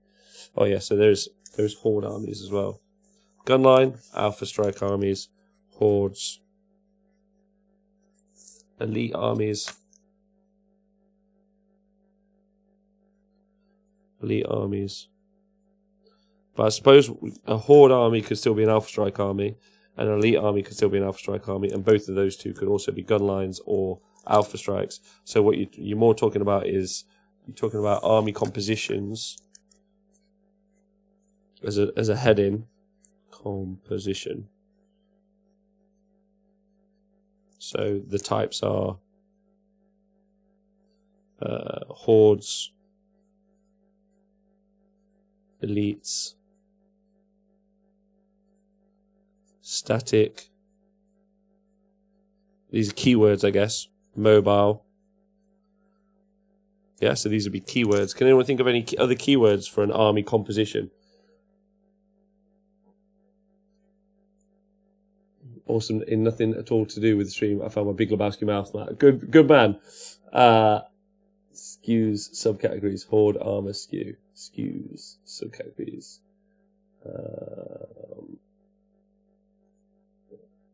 I keep hearing the term Death Star. Have you covered this yet? So it's an old term, OJ, that doesn't really count any. It doesn't really mean anything anymore. It would be effectively taking a unit and applying loads and loads of buffs to it. So it is like all your eggs in one basket, Death Star. So like from Star Wars. And if you haven't seen the film, basically it's just like it's your winning unit with all the buffs applied to it to help it win. But it doesn't really apply anymore because you can't really do that. You can buff units quite insanely, but you can't necessarily like Death Star them as it previously was known. AOS Six Nations next year is in Cardiff on the 1st and 2nd of June. Thank you so much. June. Do you say the 6th and 7th? 1st and 2nd of June. That would be oh, that's fine. Okay. Six Nations.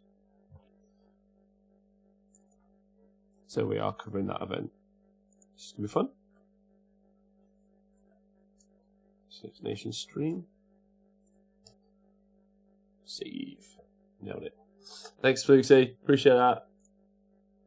Bum, bum, bum. And if you also have a mechanised Monster Mash list made up of big hard targets. Monster Mash is a list. I suppose that's an elite list, but we'll put it in. We can always sub-categorise them, right? Monster Mash. What did someone say? Combined arms. First night stands. What do you mean by combined arms? Like, what's your definition? Cool idea, John, if you're listening.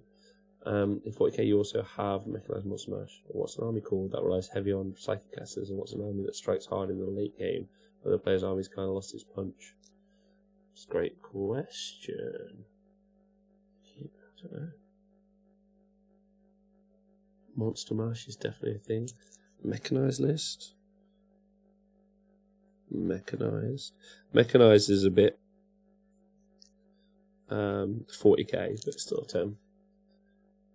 What's an army called? Rise heavy on psychic casters. And what's an army that strikes hard in the late game? So an attrition army.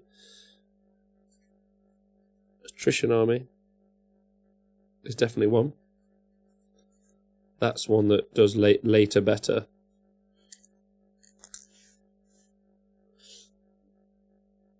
Have you thought about casting an event while playing Ixtab? I don't know. Isn't that a bit of self-aggrandizing? Like, what, everyone wants to watch my tournament over the weekend. Would that be something that they'd want? I don't know. I haven't thought about Ixtab, to be honest. Bloodletter Bomb, not to be confused with the Bloodletter Bomb, which just makes some keyword maybe monstrous Titanic. Yeah. Sorry, I was talking about combined arms forces which use a combination. Yes, but that's probably right. But isn't that known as an all-comers list? Combined arms. But I suppose you can have an all-comers list that's an elite army, right?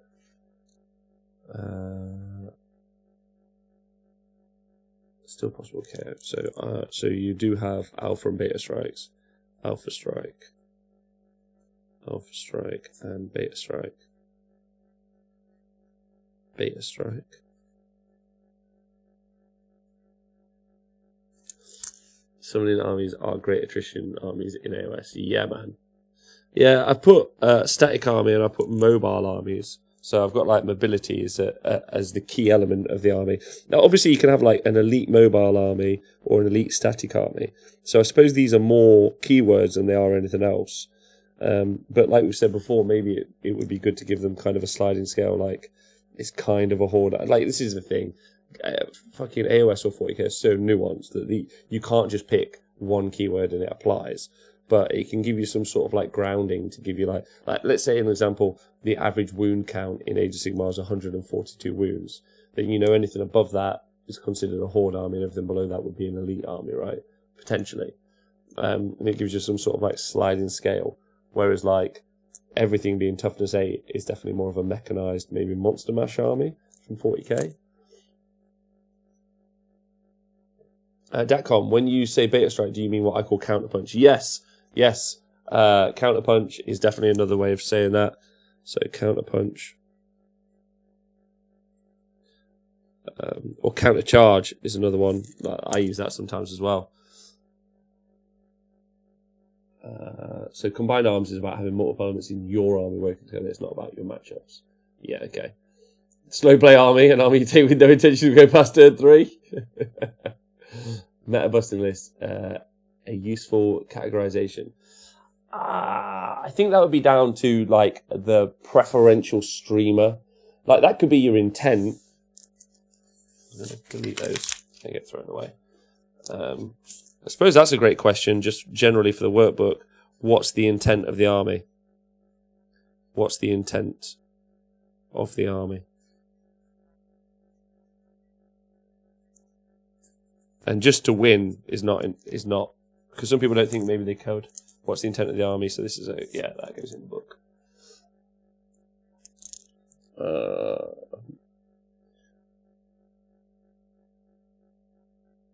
Yeah, combined arms. That's how I think of it. Combined arms is like it has everything, right? It plays in all the phases: psychic or magic. It's got fast units. It's got shooting units. It's got combat units. You know, it's got all of the abilities. So I would definitely say that's what a combined arms army is. Army designed to go second and hit hard versus Alpha, which is designed to go first and hit hard. Yeah. Hi, to 1v1. Hope you're doing really well. A unit can be a counterpunch unit, which is different to the whole army going second. Yes. And you can use baits to create counterpunch units, right? Counterpunch unit. Nah, everything's a counterpunch unit if you want it to be. If you stop being a bitch about it. How does it win is the intent. Some armies play the objectives while others win. Yeah. What is the intent of the army? Yes. And then how do you win with the army is the follow-up question. How do you win with the army? Do you win with the army? But I've already written these down, but I'm writing them down again. They're already at the start of the book. An aggressive castle army does not need to spread out for objectives. It aims to smash the opponent off the table. Yes. I don't know an army that isn't aggressive. Does that make sense? I feel a bit bad about all these terms being thrown at you, Rob. It's like we're giving you a homework. You must have a shit ton of little cards to process. Yeah, man, I already have these written down. And actually, we've done a whole show on these before. But talking it through with you guys, especially hearing lots of opinions, is really useful for me. Because so I hope it's not too boring for everyone. Like, it's really awesome for me.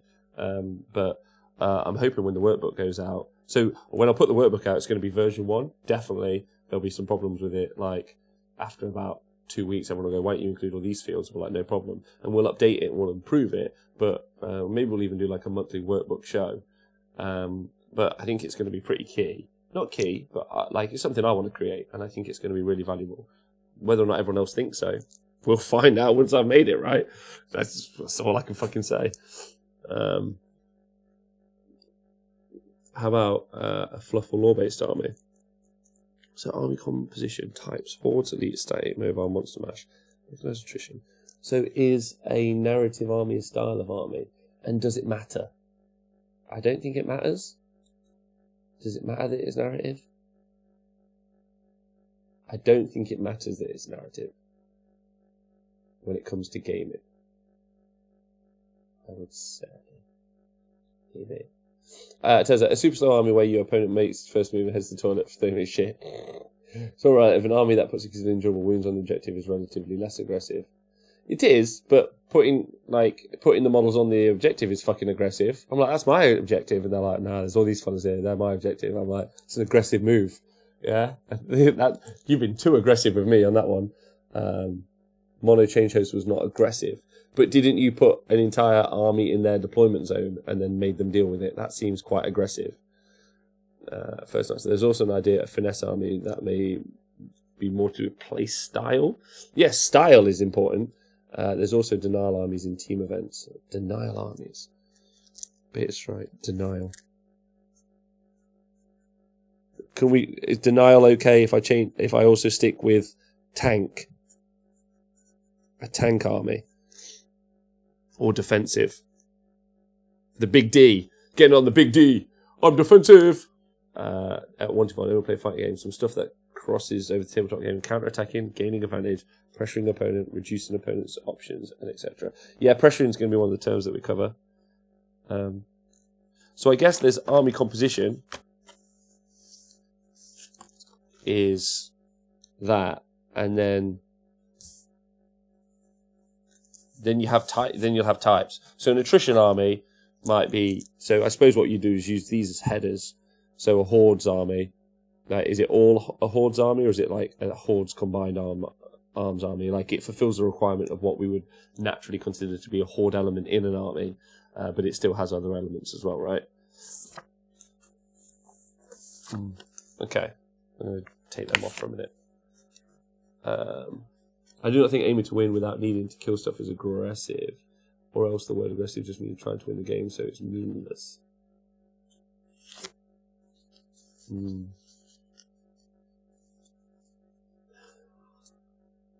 It's a great point.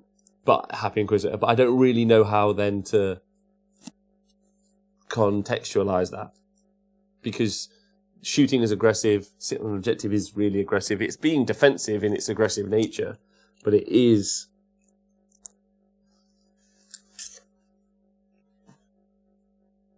Is aggressive... Are we using aggressive for... Are we using aggressive runs toward the opponent? Like, can aggressive always only ever be combat? And can defensive only ever be, like, shooting gun lines, sitting on objectives? Like, does that make sense? Like, we can't just say the word aggressive, and I think it applies to 90% of the things without it then just being the action of playing. We need some sort of, like, definition between the two.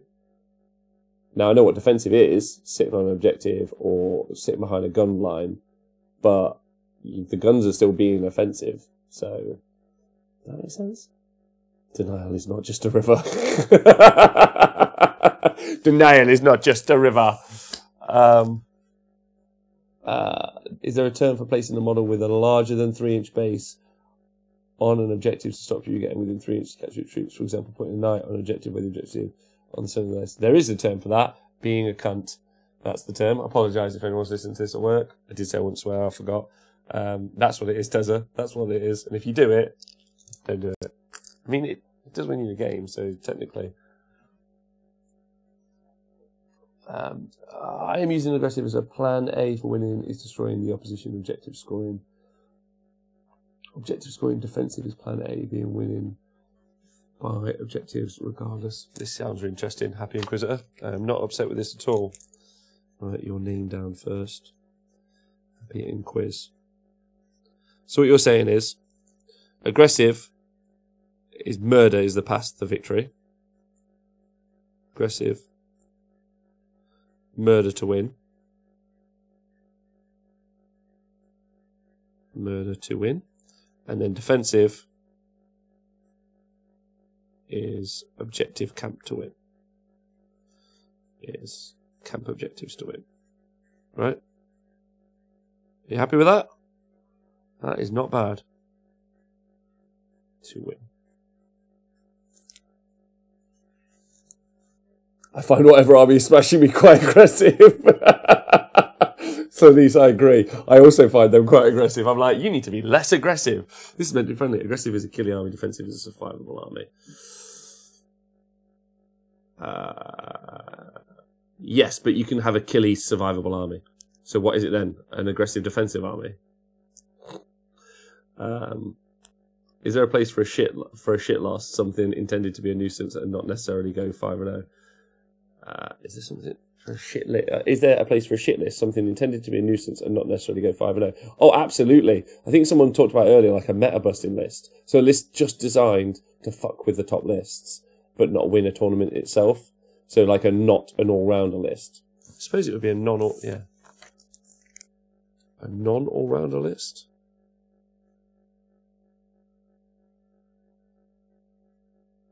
Or maybe a specific list. Like, you could come with, like, a list that's designed just to kill Imperial Knights, as an example, and that's it. That's it. Like, obviously you can kill monsters and other stuff, but you're like, I'm just going to smash Imperial Knights. I don't care about doing any other part of the game. And every time you play them, you just wipe them off the board. But then I don't know if you'll then still necessarily win the game because you don't have the other factors as well, but you could come to so overload on the ability to do that your opponent then has no recourse. I think aggressive defensive comes back towards your concept of positioning. Yeah, thanks, man. Aggressive, murder to win. Camp objectives to win. Yes. Murder, so it would be murder for position.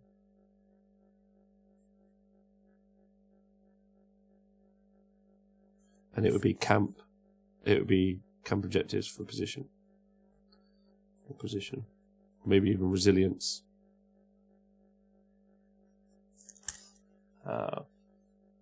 What is a gatekeeper army? OJ, I agree, man. People throw that term all around. Last night in Chapter Tactics, same thing. Someone said, this is a gatekeeper army. And I'm like, oh, define gatekeeper army. And they were like, well, it goes 4-0. And I was like, that isn't a gatekeeper army. No, I don't think. That's not how I think of it. It's something that you... Like, if you take 40k for an example, you need to be able to deal with Imperial Knights and Toughness 8 models. If you can't, they're a gatekeeper to you being able to progress. So anyone who can deal with them rises above, and everyone who can't doesn't. In Age of Sigmar, probably Daughters of Cain are the main opposition, but Nagash doesn't do quite as well. So the Nagash list is probably the gatekeeper army, in that you need a way to deal with Nagash. That needs to be something you need to deal with, or Nagash needs to not be able to fuck up your game. But Nagash list won't necessarily win tournaments all the time. Yes, I'm going to go for that. Meta breaker list, yeah. Aggressive is moving towards your opponent in pursuit of the win. Defensive is sitting back and not moving away in pursuit of the win. It's a position and strategy approach. Yes, Surfer Dibs, I agree with that. Yeah, so it's about your tilt, right? Your tilt.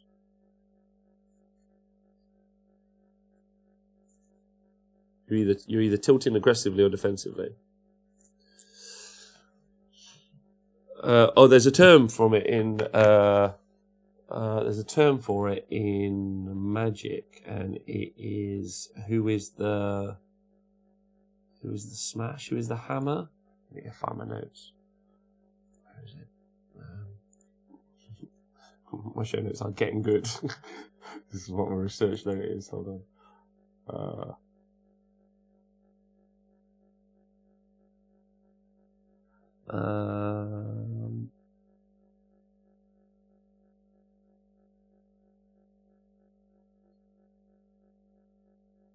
Concentration, silly details.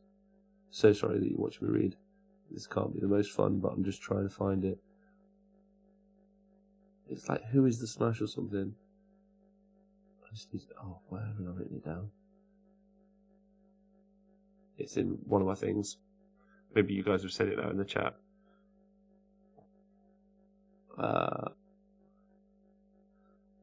I agree, Nagash is a GT army, not winning itself. However, it does make sure that you at least need to deal with this to have any chance. Gatekeeper is a list archetype that will dominate the upper 1/3 places. You face them 4th and 5th round. If you're not, the very top table or in the bottom tables. Wait, Rob, you play Magic the Gathering too? No, Tezza, I don't play it, but I've been reading the Beatdown. Is it the Beatdown? Worldfall? Beatdown? Who is the Beatdown? Is that what it is? Who is Fuck. Yes, that's it. Thank you so much, Worldfall. That's what it is. Who is the Beatdown? So it basically means when you get to the table, it's when you get... I need to write that down. Who's the Beatdown? I don't know why it's not written already. Basically means when you get to the tabletop, what you're asking yourself is who is already in an advantageous position based on army lists. So you take 2 army lists, let's pick something. It's a term for it, not sure it's the exact one you wanted. It's the exact term I wanted. Thanks, buddy. It's exactly what I wanted. So you get to the tabletop. So who's the Beatdown? If anyone can think of any examples when I give it, or of games you played. So you get to the tabletop, and I've got my army list, and let's say 40k is a good way because it's a little bit more polarizing. So let's say I've got all the anti-horde guns in the world, right? And then my opponent has only got Imperial Knights. In that position, he's the Beatdown, right? He's got the strength. It says that I can't give any other games a go. This is already confusing the fuck out of me.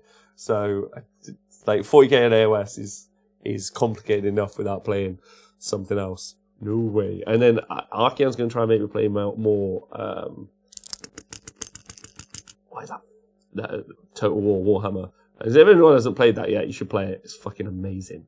It's so good. If they did one for 40k, people would lose their freaking minds. They've got to be making one for 40k because they've made so much money off this one. If they're not making one for 40k, then yeah, they're definitely making one for 40k. There's no way. It would just be amazing. It'd be amazing. Anyway, no more games for me. So yeah, you get to the tabletop and you got all your infantry guns shooting away. And then on the other side, you've got the Imperial Knights, right? So the Imperial Knights are there, but you're not really going to hurt them. So in that position, that person's the Beatdown. They're winning. Anyway, that's what the Beatdown means.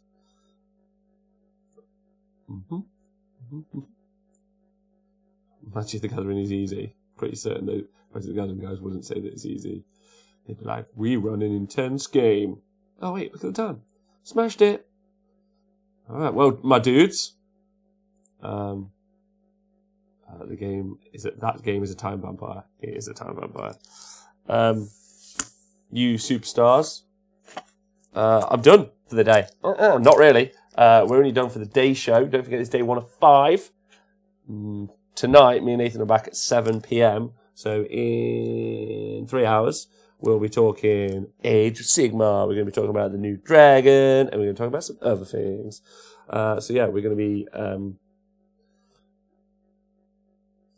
So yeah, so I really appreciate all of you hanging out with me. This is really cool. I didn't think there'd be so many people hanging out. This has been ace. And also, can I just say thank you to everyone who like submitted ideas and threw them around. It's like such an ongoing conversation and opinion piece.